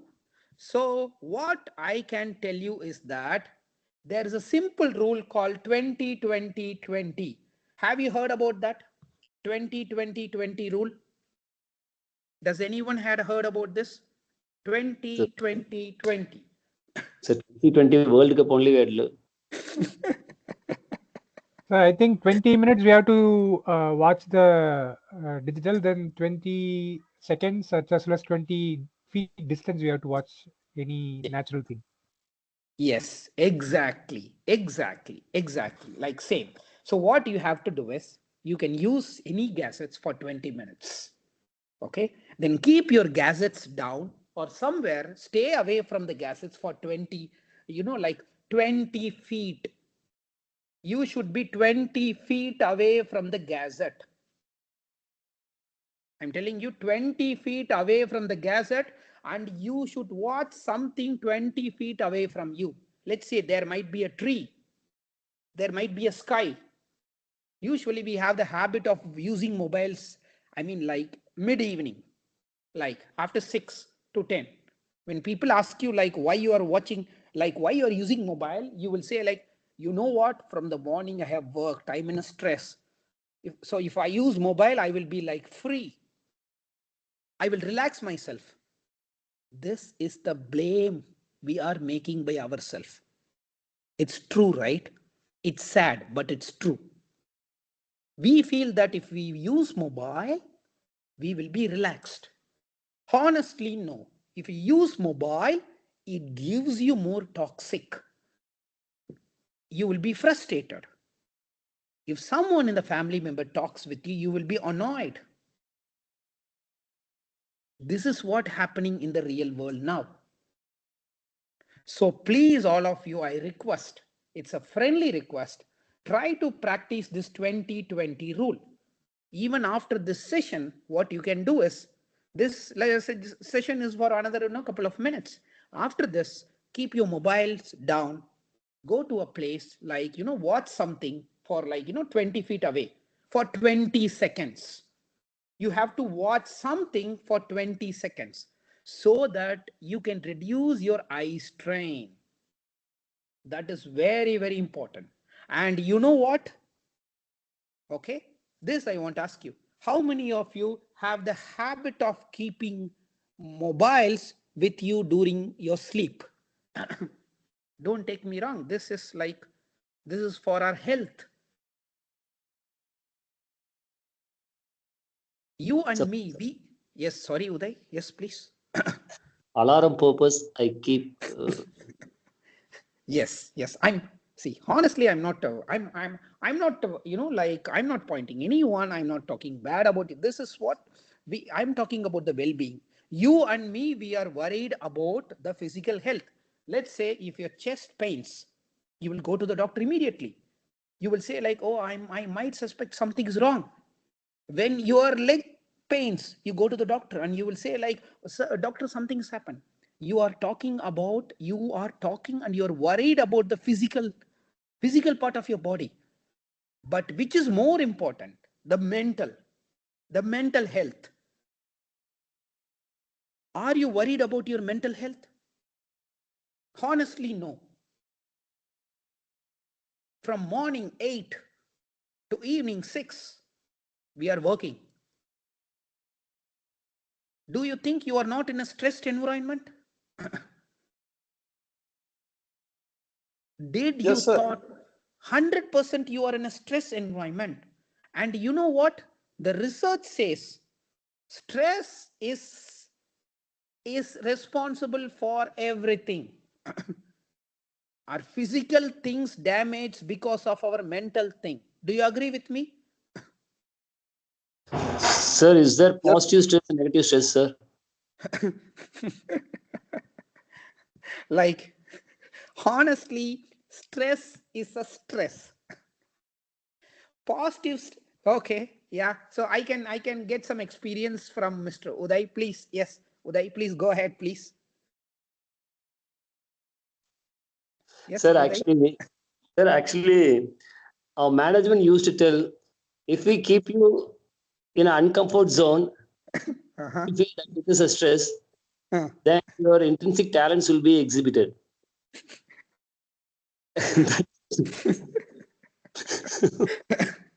That's You, yes, and Mr. Uday, and you know the reason behind that. Yes, you know the reason behind that. Yes, honestly, yes. Yes. So now the point is, how do we reduce our stress?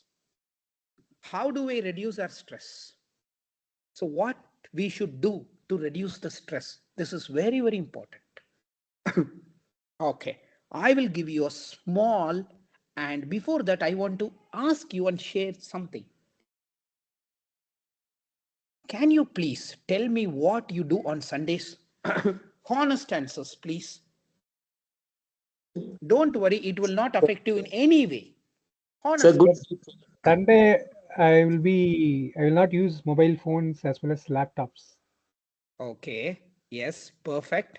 That's perfect. And Mr. Gopal, can you please tell me what you do generally on Sundays? Sunday, I used to sleep after Very eating, good. and I wash my clothes and then iron the clothes. Yes. And I used to take a oil bath if it is a Saturday holiday. Okay. So very good. It means Sunday you will be away from the gadgets, right? Honestly, yes, right? So see, Mr. Gopal have the habit of not using gadgets on Sundays, which is very good. At But I least, watch television, sir. yes, it's fine. Television is fine. And Mr. Gopal, when it comes to television, at the max, you can watch 2 movies. Am I right? At the max. No, I used to watch only one movie after 6 p.m. Yes. So it's fine. It's completely fine. And now tell me, Mr. like Gopi, right? You are not wearing the glass. I'm not wearing the glass. Yes. Yes. So as per your conversation, I can understand that, like you're not wearing the glass. The research says, I will tell you the trick later. Yes. Any other answers? Like then what else others will do? Any random picks, please? This is important. You should know about you. So, yes, please. so mostly we go out in the forest or for a lunch. Okay. Yeah, generally, that is our routine. Okay. And Perfect. and in this case, mostly we are away from these devices. Okay. Okay. I'm sorry to ask you this. So it means you used to have a leisure time on Sundays. Am I right? Yeah. Yes. And on the leisure time, you will not take mobile with you? That mobile is with us, but then working on mobile is not there. Okay. Yes. It So is that's for contacting purpose. It is mostly yes. for contacting purpose. Yeah. Yes. Generally, you will use mobile for 2 things: for taking photos and for the communication. Am I right? Yes, photos and communication that can be there. That is there. Yes. Yes. And the next question, okay, when you go out, normally how many photos you take? Hardly any rough figures. Yeah, around at least 25 to 30. Yes, around 25 to 30. Yes. Okay. And you generally watch the photos after taking the photos there, right? Yes, that happens. Yes. So generally for 25 photos, hardly let's take like 15 minutes as a whole for 25 photos and another 20 minutes for seeing that photo. So it means you are wasting roughly 40 minutes of your leisure time on Sundays. Do you agree with me? Yes, sir. Yes. True. Yes. Honestly, true. It's sad, but it's true. So what you can do? Generally, you can take photos. Of course, fine. 100% fine. But please don't see there. You are inside the forest. You are there to reduce your stress.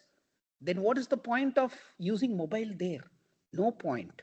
Please try this. Try this. Then you will feel more pleasure. Honestly. Please try this. Yes. And the next very important thing about digital detox, I'm coming to the concept. I'm just going to touch the concept. You know, how many of you feel happy when you see notifications? Let's see. How many of you feel happy when you get notifications? The notification can be from any app.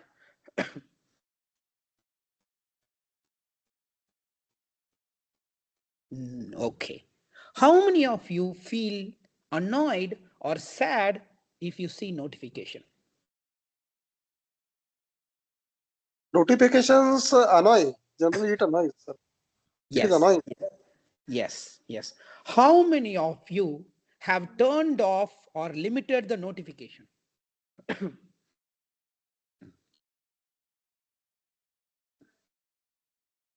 Yes, myself, sir. Yes, like only one. Only one. And I want to ask you another thing, especially in mobile, and it can be Android or Apple.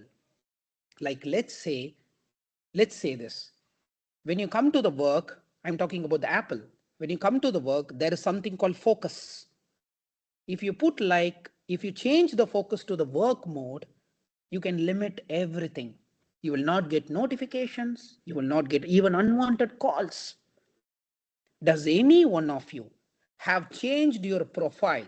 Not profile picture, my dear friends, not profile picture. I'm talking about the profile to work when you have signed in or checked into your institution to your work. Did any one of you did this? Are doing this? Are we doing this? Honest answers, please. Are we doing this?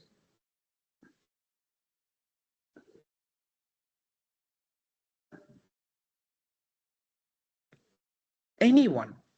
Don't take me wrong, please. Anyone? Can I? No, sir. At least in my case, I do not have idea about this. And basically, I'm not very much well versed with the mobile also. Okay, sir, like there is a profile. What you can do is, you know about do not disturb, right? You have heard about do not disturb. There is Yeah. some. Heard of Yes, it. yes. Have you ever used do not disturb? Or anyone have used do not disturb? I haven't done it, sir. Yes. So now, see, the problem is you have all the features in your mobile. We are not using it. Yes. And now I want to give you a solution, a small kind of solution for this. There is an app called, like for Android. For Android, I can type this. Okay. I'm not a promoter of this app. I'm sorry. Like, okay. There is an app called Regain Mind. Okay. I'm just typing. Sorry for the typos.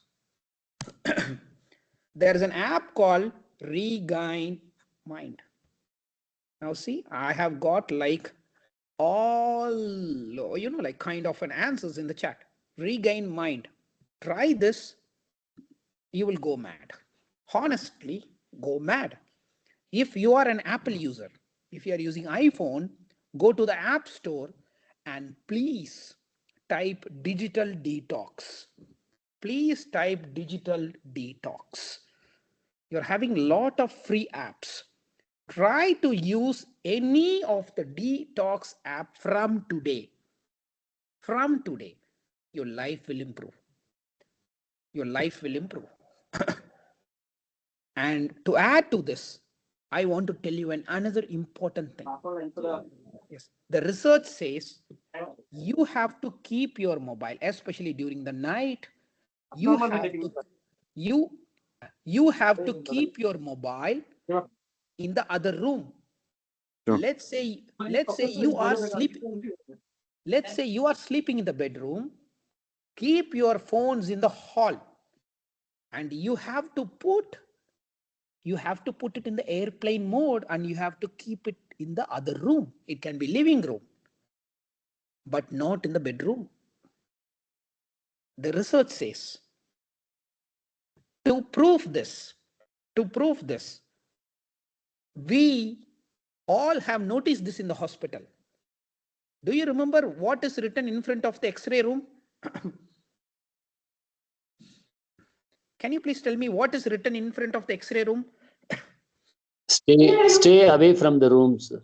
Yes. Why? Because due to the radiations, the radiations which are emitted should affect. Yes, radiations. Yes. So you are talking about the X-rays. Yes. Sir. But what rays are we using every day? As this is conducted by electrical department, you guys know about communications.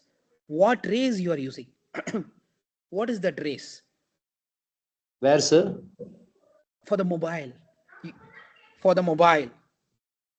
So, for the mobile. Ray is emitted by the mobile phones. Yes. Yes. For the mobile phones, can you please tell me like what rays are there in the mobile phones? Any answers, please? Any answers? Then you will go mad. What rays? We generally use electromagnetic radiation. Electromagnetic waves, sir. Electromagnetic radiations, if I'm not wrong, as per my understanding, it should be RF waves, right? Yes, sir, exactly. Radio frequency waves. Yes, yes.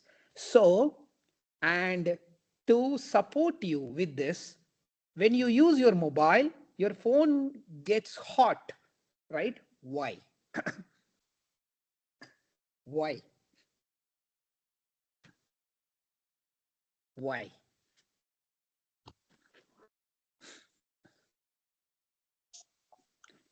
Any idea why your phone gets? We say like this phone is Oppo phone, this phone is MI phone, the phone is not good. No, that is not the right answer. Why? Because the rays which you are using, it produces thermal effects. This is the problem. So now you can ask me, Lucky, what's wrong? It's like simple, right? So I use the phone, it gets hot, I will just keep it away. But the problem is, in your hand, when the phone gets hot, it is affecting your tissue without knowingly. Your tissue gets damaged. Yeah. And we, yes, and you and me know very well, if your tissues are not good, even you cannot walk, even you cannot sit. You know that, right? So what I'm telling you is a very little example. So this is the reason people says, before you going to bed, don't watch phones, don't see mobiles. And also it is mandatory to keep the mobile phone away from the bedroom. And the next thing I want to ask you, why we are telling that children should not use mobile phone? I'm talking about science. I'm talking about the proven concepts. Can you please tell me like why doctors used to say, or even you used to say, like children are not allowed to use mobile phones? Why? Any answers, please? Yeah, sir, these radiations have energy, and that energy badly affects the cells in the children. Yes, exactly. Exactly. Okay. Give me a minute, please. Give me a minute, please.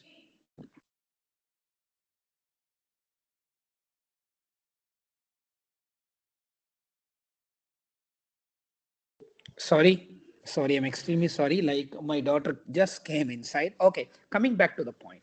Why we used to say that children are not allowed to use mobile? to answer to this, I will ask you a question. Like you and your son are standing in front of the sun. Okay, when you stand in front of the sun, you will absorb energy, right? You will get vitamins from the sun. Let's say you are more than 40 years. Your son is like less than, he's a teenager. So now tell me whether he absorbs the energy fast or you absorb the energy fast. Who will absorb the energy fast from the sun? I'm talking about the morning vibe. People says you should expose to the sun in the morning, especially. So please tell me this answer. Can you please tell me this answer? Who will absorb the energy fast? You or your son?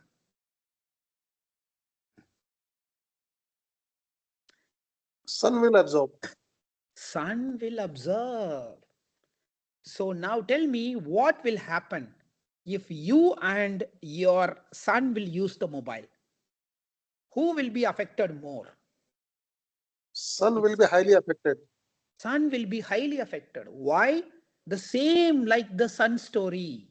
The same like the sun used to absorb the good vitamins from the sun very soon. So the sun, your son will absorb more radio frequency energy than you. This is the reason people says mobile phones are not allowed. And you know what? If I tell you this, you will go mad. Now tell me, did any one of you got a headache after seeing mobile for long term? Honest answers, please. Yes, sir. Yes, sir. Yes. Yes. Even my son will say, I got headache. Yes. Now you know the reason, right? Sir, actually, he is also listening your lectures, sir. Thanks. Million thanks. Yes. Thank you, sir. Yes. Because add to the point, I told you like I work in AI a lot. Okay. If you could ask me like who is important, I will say AI. AI is kind of like my second wife, honestly. Okay. So I can tell you a lot of stuffs because I used to work on societal problems. Because what is the point of working on technology? You should solve some problem. You should not get problem because of technology. So my aim, my goal, till my breath is down, I want to do something for the society. So this is my focus. So thankfully, like I feel like God gave me an excellent opportunity to talk about digital detox, where I have worked a lot on this. Even my prototype is there on this. So coming back to the point. So now you know this. And you know one point? People used to say, but it's not proven, people are working on this. If you use mobile phone for the long term, even you can get tumors. Have you heard about this? Even you might get tumors.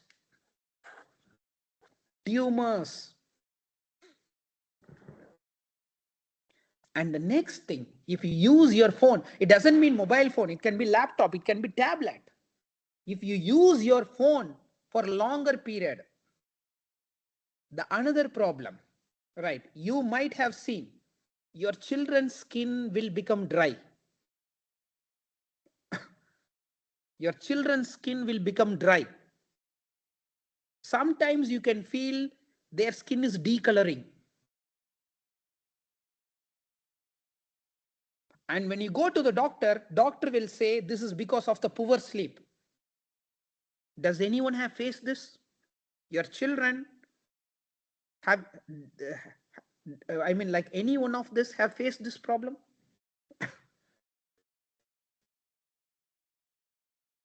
this will happen.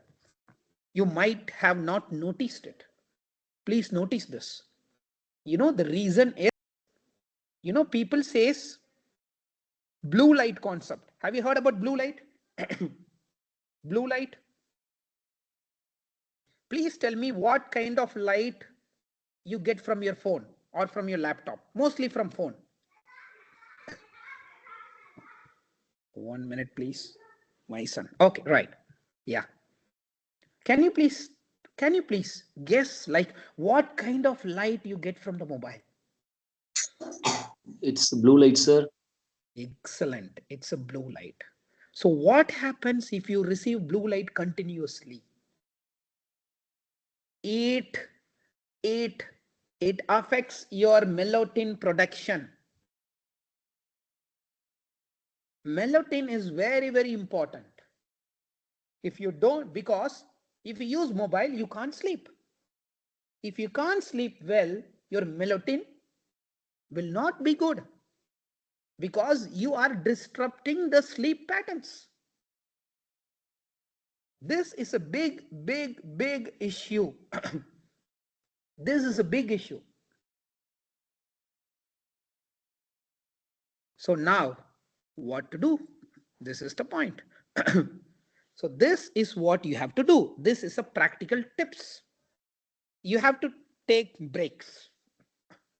So please follow 20-20-20 rule. This you should follow. Next, please engage in offline activities. Do some hobbies, do some exercise, do a reading. And I want to ask you this. Please don't take me wrong. How many of you have the habit of reading? No textbooks. When I say reading, you say like textbook. You say like, sir, I'm doing PhD or I'm doing postdoctorate or I want to publish a paper. So I will read it. That's fine. But are you using physical copy or e-copy? Anyone who is using physical copy? Does anyone is using physical copy? Yes, sir. Yes. I mean for your research, right? Don't take me wrong, Mr. Uday. For your my, Yes, sir. for my teaching also, sir. Teaching. Yeah, for your teaching, for your research. Yes, Sir. perfect. Right. But comparatively, do you feel you use more of soft copy or more of like a physical copy? Comparatively. Now it transferred to soft copy, sir. Yeah. Yes, because you like it or you don't like it, you are forced to do it. Am I right? It's actually more informations are there in soft copy only, sir. Because I want such a lot in. Honestly speaking, it's your mindset. Don't take me wrong, please. It's your mindset. Your brain says, Uday, go and use soft copy. Don't get into hot copy. This is your mindset. This is what your brain says. Why? Because we all are addicted to the mobile. So it generates dopamine. Like dopamine is responsible for everything. Like let's say for happiness or for fear or for anxiety, anything. Dopamine is very important. So this mobile phones use or it gives you a high dosage of dopamine. This is the problem. So you are following the orders of your mobiles. It means indirectly, not directly. So this is the problem. So what to do? Like, okay, I want to ask you this. When you wake up in the morning, guys, all of you, when you wake up in the morning, what is the first step you do? Honest answers, please. Please, you should know about you. In this FDP, you are more worried about the physical stuffs. The last session I have attended, like, that's a very good, amazing talk by the doctor. But you were asking about the physical questions. You are asking about the physical parts of your body, about the problems. But the question is, who is going to care about your mental health? Who is going to take care of your brain? Who is going to take care of the happiness? If you are happy, your family will be happy. If your family will be happy, your generations will be happy. So who is spoiling that? It's you. It's not you. You in the form of mobiles, gadgets. And you can ask me, Lucky, you are speaking against to the technology. No, no way. I'm just speaking about the overusage of the technology. This is the problem. So step one, from day now, what we have to do is we have to learn something. But before that, can you please anyone answer me like what you do when you wake up in the morning? What is the first step? First, we will see the mobile time in the Yes. mobile. Yes. Yes. Yes. Now see, Mr. Gopi, for everything you need mobile. So I'm sorry to ask you, we all have wall clock, right? We Yes, all sir. have wall clock, but we use only mobile. So it's very handy, sir. See, we have a lot of mechanical devices that can help you to give alarm. Yes, sir. And But also, we turn off the alarm in the mobile. even you can do it. Even you can snooze it in the mechanical device. Hardly you can buy it for like less than 50 rupees in India. You can snooze it. A small, and even if you want, you can buy it digital or analog. That will not harm you. That will not harm your family. Okay. So the first step, when you wake up in the morning, you see the mobile.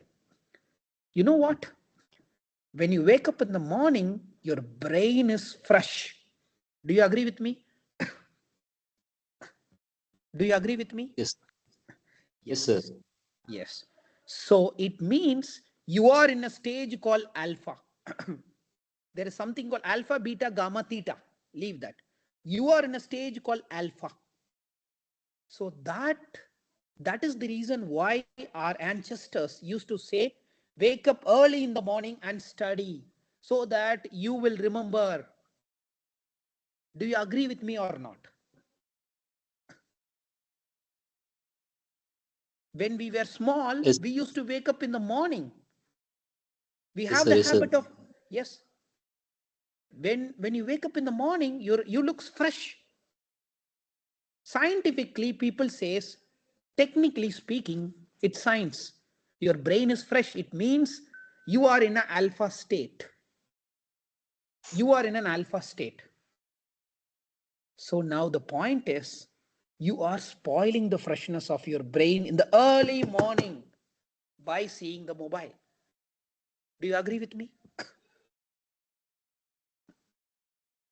Now tell me, you have spoiled your brain. And you say like, no, this is not my day. This is bad day before you going to bed. But the question is, who spoiled your brain? It's you. It's only you. So what we have to do? Please try this.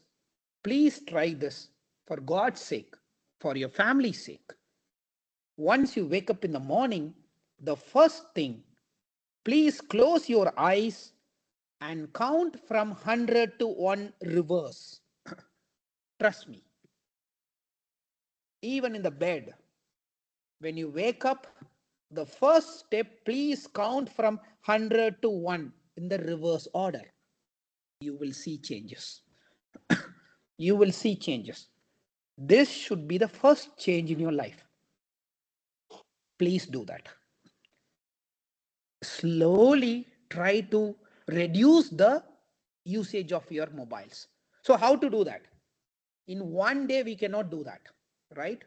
People says in India, if you do anything for 21 days, it will become a habit. So just try this for 21 days. You will feel miracles. Yes, I'm practicing, I'm just telling you this. And please avoid using mobile phones before going to bed.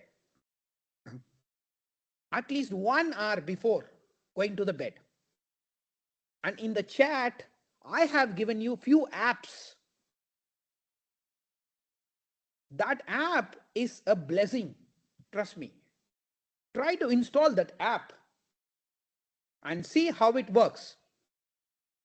And the next thing, when you go to a work in the mobile, create a profile like work, something.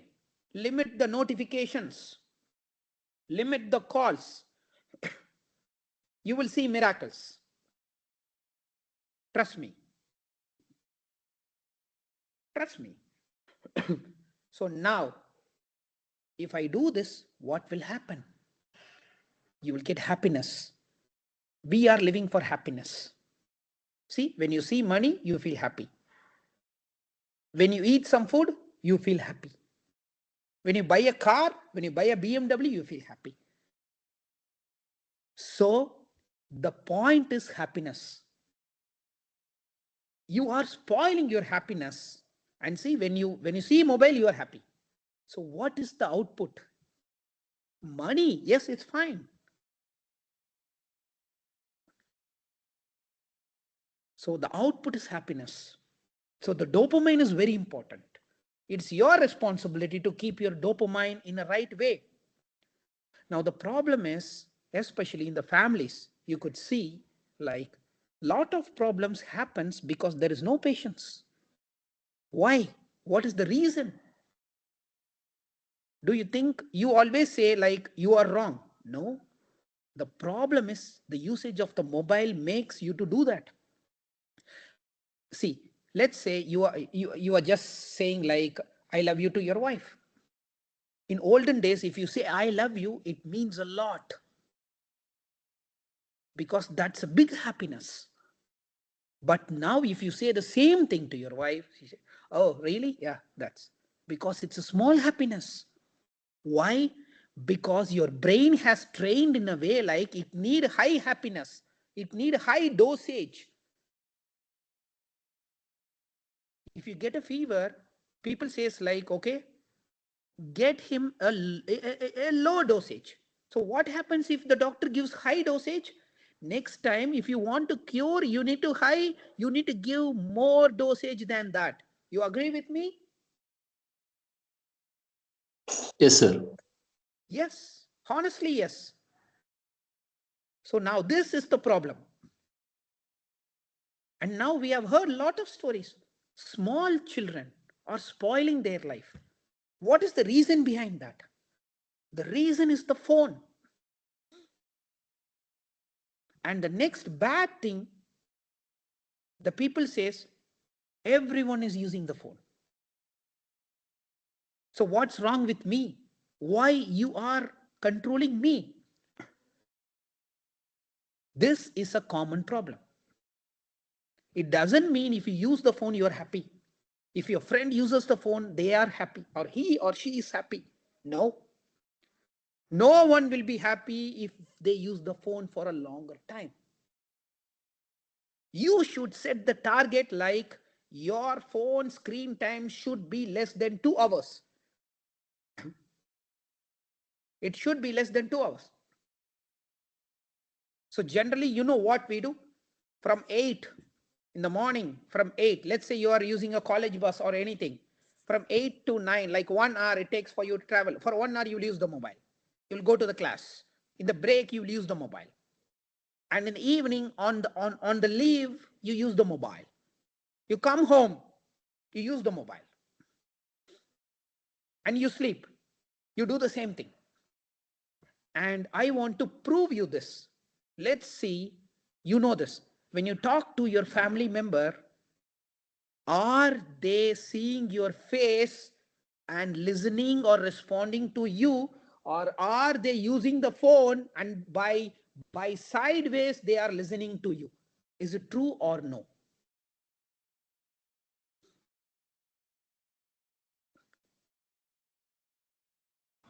Please Sir, tell me. even myself will do like that only. Yes. So, but when you ask them, they will say, Dad, I do multitasking. I can listen to you. I can watch the mobile. Honestly, no. Because I will tell you why. You know, the brain is a beautiful thing created by our God. When he use mobile, this mobile gives you happiness. So that will be stored in his mind. When you talk something to him which is very important, he will not take it important. For you, it's important. But for him, I mean for his brain, that is not important. Because he has another important thing which dominated your importance. This is the problem. And honestly, test this with any one of your friends, family, or anything. You talk with them, let them use the phone, and after a couple of days, you ask the same thing, they will say, really? When did you say this? Have you ever noticed this?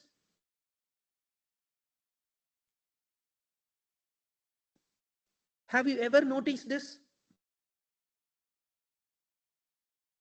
Anyone? Please, have you ever noticed this?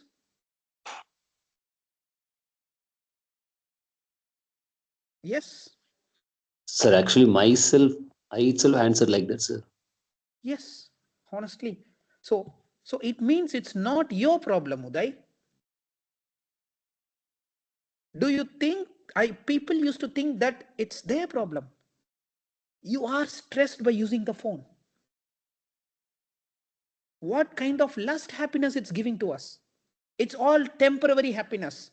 You know, this phone is spoiling, this smartphone, this gadgets is spoiling your permanent happiness. When your son is happy, you will be happy. When your wife is happy, you will be happy. When your daughter is happy, you will be happy. But now, no. Because for your brain, that happiness is not enough. Hard to say, I'm sorry, but it's true. Do you agree with me? Yes. Yes. So Yes, sir. all of search for eternal happiness only, sir. Yes. Yes. Because, and moreover, your phone gives temporary happiness. This is for your understanding. Your phone gives a temporary happiness. I just made a small poll. Okay, later on you can try this. I just made a small poll. Later on at the end of the session, we can try this for sure, right? And see this. This is a problem. This is a problem. Now tell me, how many of you are using WhatsApp? It can be a stupid question. All. Yes, Right? sir. Everybody. Everyone. Even your son, your daughter. All. Yes. So, are we using WhatsApp only for communication? Yes, please. Yes. Hi, Mr. Unnikrishnan. Yes. I've just seen you've raised your hand.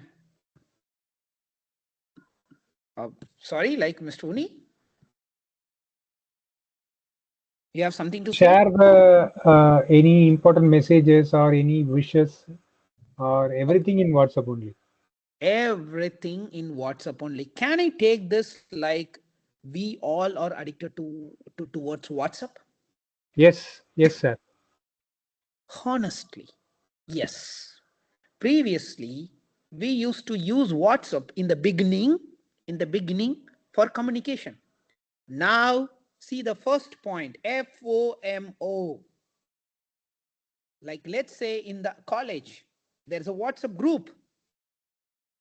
You like it or you don't like it, you have to see the group, because you will get a fear like whether you have missed something.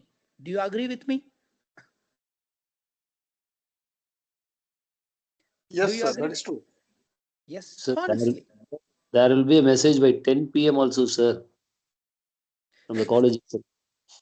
Yes, but thankfully, like here, only like here from Friday 12, from Friday 12 p.m.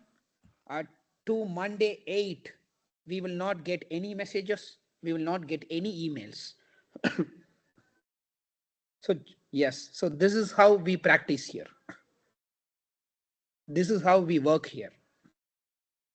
So no worries. Okay, the environment is different in different places. That's fine. So now the main problem is the fear. People fear like if they don't see the reels in the sense like chats in the Facebook, in the WhatsApp, in the Instagram. Now you know there is another thing which people are using a lot, Snapchat. How many of you are using Snapchat?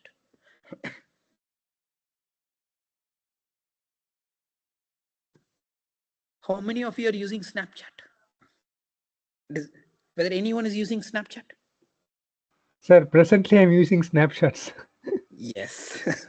See? Because in my laptop, the display is not, the PPT is not displayed. So in mobile phone, I'm taking the snapshots of your PPT. Yes, yes, yes. Thank you. And there is something called Snapchat. Have you heard about Snapchat? Snapchat. You have not heard about Snapchat? There is something called Snapchat. People are crazy towards that. But please don't try. Don't try. Don't try, please. And now, okay, before getting into the Q&A, I want you to note the points. This is a small slide. This is a small slide I have created. Please, I need like random people to answer for this. If your son or anyone, like, like any family members are attending this workshop, please ask them the answers. Let them do it. First one, like, why detox is important. Just they can write whatever they want. Just give a try. So the point is, you have to answer me now. How are we going to do digital detox? I will give you the solution. Any answers? Any answers, please?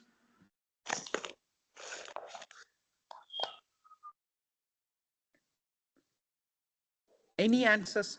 It doesn't mean like after this workshop, you go to your family and you should not like take your mobiles or laptops from your children. No, it means you are creating more detox environment.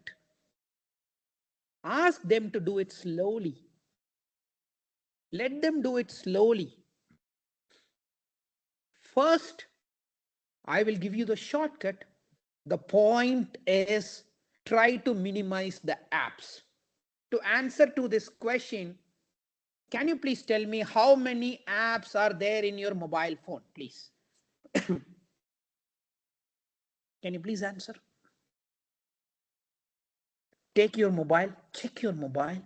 How many apps are there in your mobile?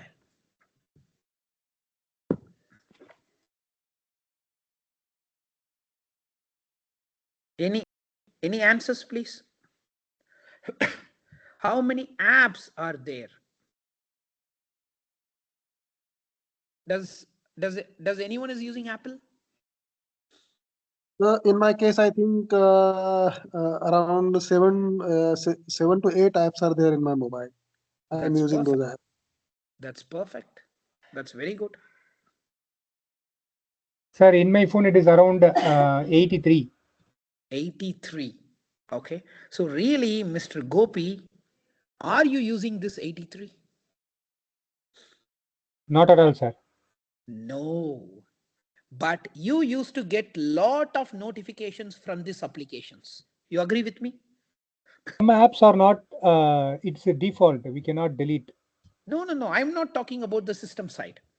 I'm just Yes. talking about the application side. Yeah. Okay, sir. Okay. Yeah. Yes, because like system side, we cannot do it because like we need compilers, we need interpreters, we need assemblers, we need linkers for sure. That is the core of the operating system. That's fine. But these apps, are you using these apps? I have seen people to edit a photo, they used to have 10 apps. To edit a video, they used to have 5 apps.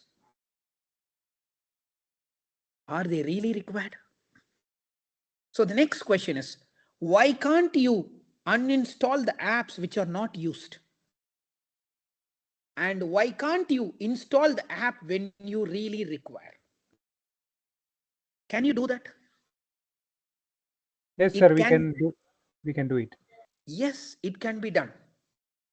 Through this, lot of things, you can save lot of things. Yes. So now, like for past like more than 1 hour and 30 minutes, I believe like we have discussed a very important stuff, which is really a human required now. And as we are in the tech world, this is really required. So now it's open for Q&A. I request friends, like, let's share something and let's talk about something. You can ask me questions. You can ask me doubts. You can give me suggestions, feedback, anything's fine. Anything. The floor is open. Sir, Yes. Pranam, sir. Sir, my son, who is age 10, studying 5th, is seeing your lecture and he is having a question. Yes, please, of course. Why? Yes, sure. Yes. I saw Tom and Jerry from cartoon. I feel very happy. I feel very happy. Why? Yes, I will tell you. In Tom and Jerry, you know what will happen? Tom will always try to hurt Jerry, right? Yes, sir. Right? Yes. So it means, you know what is happening? Your brain is loving something called hurting. So I want to ask you a question. You should answer me honestly. In the school, if any of your friend hurts other friend, sometimes you feel a kind of happiness inside. Have you realized that? No, sir. Sorry? No, what he's asking means if you feel happy or not, if he hurts others, if your friend hurts others. No, I am not happy. Okay, you are not happy, but tell me whether you are sad inside. Yes. Yes. So now tell me, but when you watch Tom and Jerry, what makes you happy?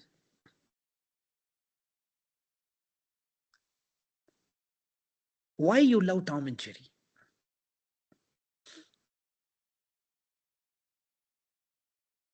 There should be a reason. There should be a reason. You love cats? Yes. Comedy. Yes. It will be comedy. Okay, so it will be comic, right?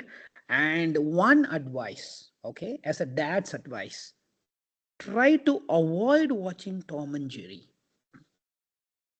Tom and Jerry. What you can do is slowly move from Tom and Jerry to Scooby Doo. You love Scooby Doo? I don't know, sir. Okay, no worries. Slowly from Tom and Jerry, move to Scooby Doo. Okay? From Okay. Scooby Doo. And you love mobile, right? Yes. Yes. And there is something I want to ask you this. You love to build houses? Bricks houses? You love Yes. that? Yes. So ask your dad to buy something called Lego. Okay? Yes, sir. Yes, Lego. And there is something called Lego Boost. Lego boost. Yes, And sir. honestly, I'm telling you, if you do that, you will enjoy more than Tom and Jerry. You Yes, enjoy more than any cartoon. yes, sir. Try this. You'll Yes, be sir. very happy. Thank you. Thank you very much. It's okay. You are welcome always, my dear. Thank you, sir. Yeah, thank you. Thank you very much, sir. Actually, he is very much interested in your lecture. He is sitting here for more than 2 hours. Thank you so much. Thank you, Mr. Uday, for giving Thank this opportunity. you. Thank you for this brotherhood advice, sir. Yeah, thank you so much. You're always welcome. You're always welcome. Thank you, sir. You can share your mail ID also, sir, in the chat box. Yes, it's there. Please, like I'll just share the screen. Okay, sir. You can see this, and I'm always active in LinkedIn. Always I'm active in LinkedIn. This is my personal email. It's my direct personal email. Okay, sir. And this is the quote I want to tell you. We are just disconnecting now to reconnect. Good, sir. Thank you, sir. Yes, always welcome. Any other questions, please? I'm happy to answer. I'm happy to answer. Any other questions, please?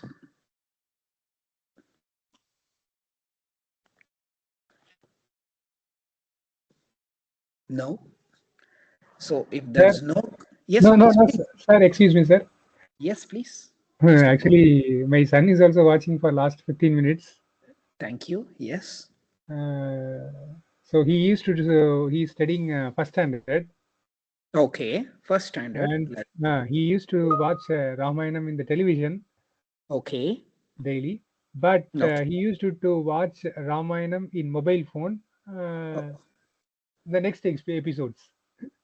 Okay. Okay. He's asking, why do I want to watch? Yes. Yes, it's a very beautiful question. Okay. Now he's a kid. Okay. He is into grade 1. Okay. I mean, like standard 1. So he is now, his age is between 5 to 6. Right? Yes. Am I right? Yes, sir. Yes, sir. Yes. Yes. So now the point is he is hyperactive. Yes, definitely, He is sir. hyperactive, and the problem is he's curious. Yes. He's very curious because that is his character, that is his nature. So what you have to do is, instead of giving them the phones, get them some toys. As I told you, there are a lot of things to improve the brain activity. Lot of things are there, like building a bricks. Lego is there. Lot of things are there. And how you can use his character, I can tell you, when he builds something, ask him what's next. Because his character he's more curious. He need to do like next, next, next. So when you tell him, he will do it because that is his nature. Why can't you transform him as a non-tech guy? He will be a tech guy later, but now for him, technology is not required. Please allow him to live his life. Okay, sir. Sometimes I want to tell you this.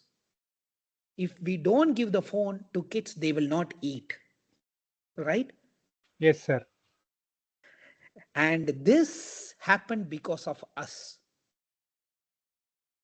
This doesn't happen because of your kids.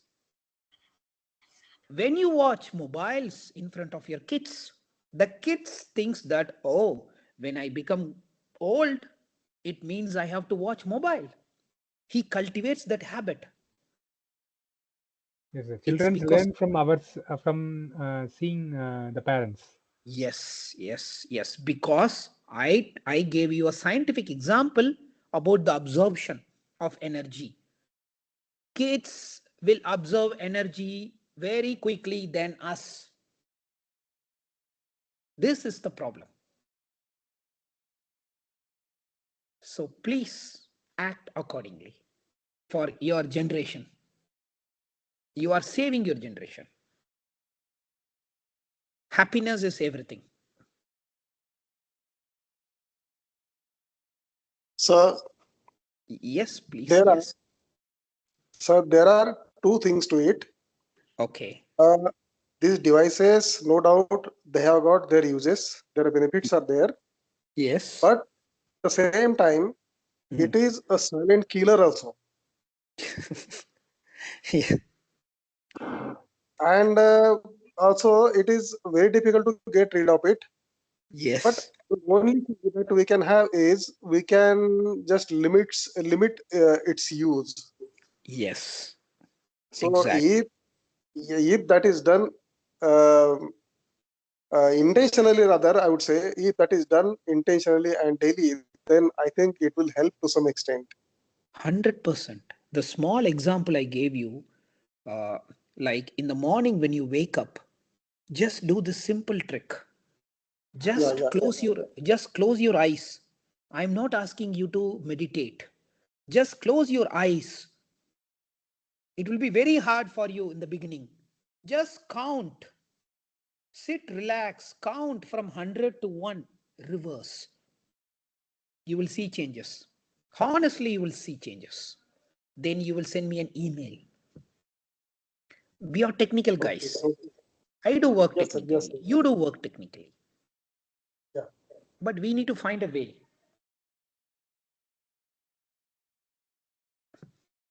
Yes. Any other questions, please? Okay, sir. Oh, okay, sir. Okay. So then can we wind up the session? Yes, of course. So Why thanks not? a lot, sir. On behalf of the Department of Electronics and Communication Engineering of NCRC, I would like to express my heartfelt gratitude to you, sir, for accepting our invitation. Thanks a lot. Your session was very informative. I'm damn sure all our participants are going to take it to their heart and do it accordingly. So thanks a lot for accepting and giving this wonderful session, sir. Thanks a lot. Thank you Participants, good night. all. Have a good day. God bless you all. Thank you. Thank you, Bye. sir. Participants, thanks a lot. So we are coming to the end of our fourth day. So tomorrow the session will again commence at 6 in the evening. The link for the feedback and attendance is posted in the chat box and it will be posted in the WhatsApp group also. So kindly make use of the same. Thank you and good night.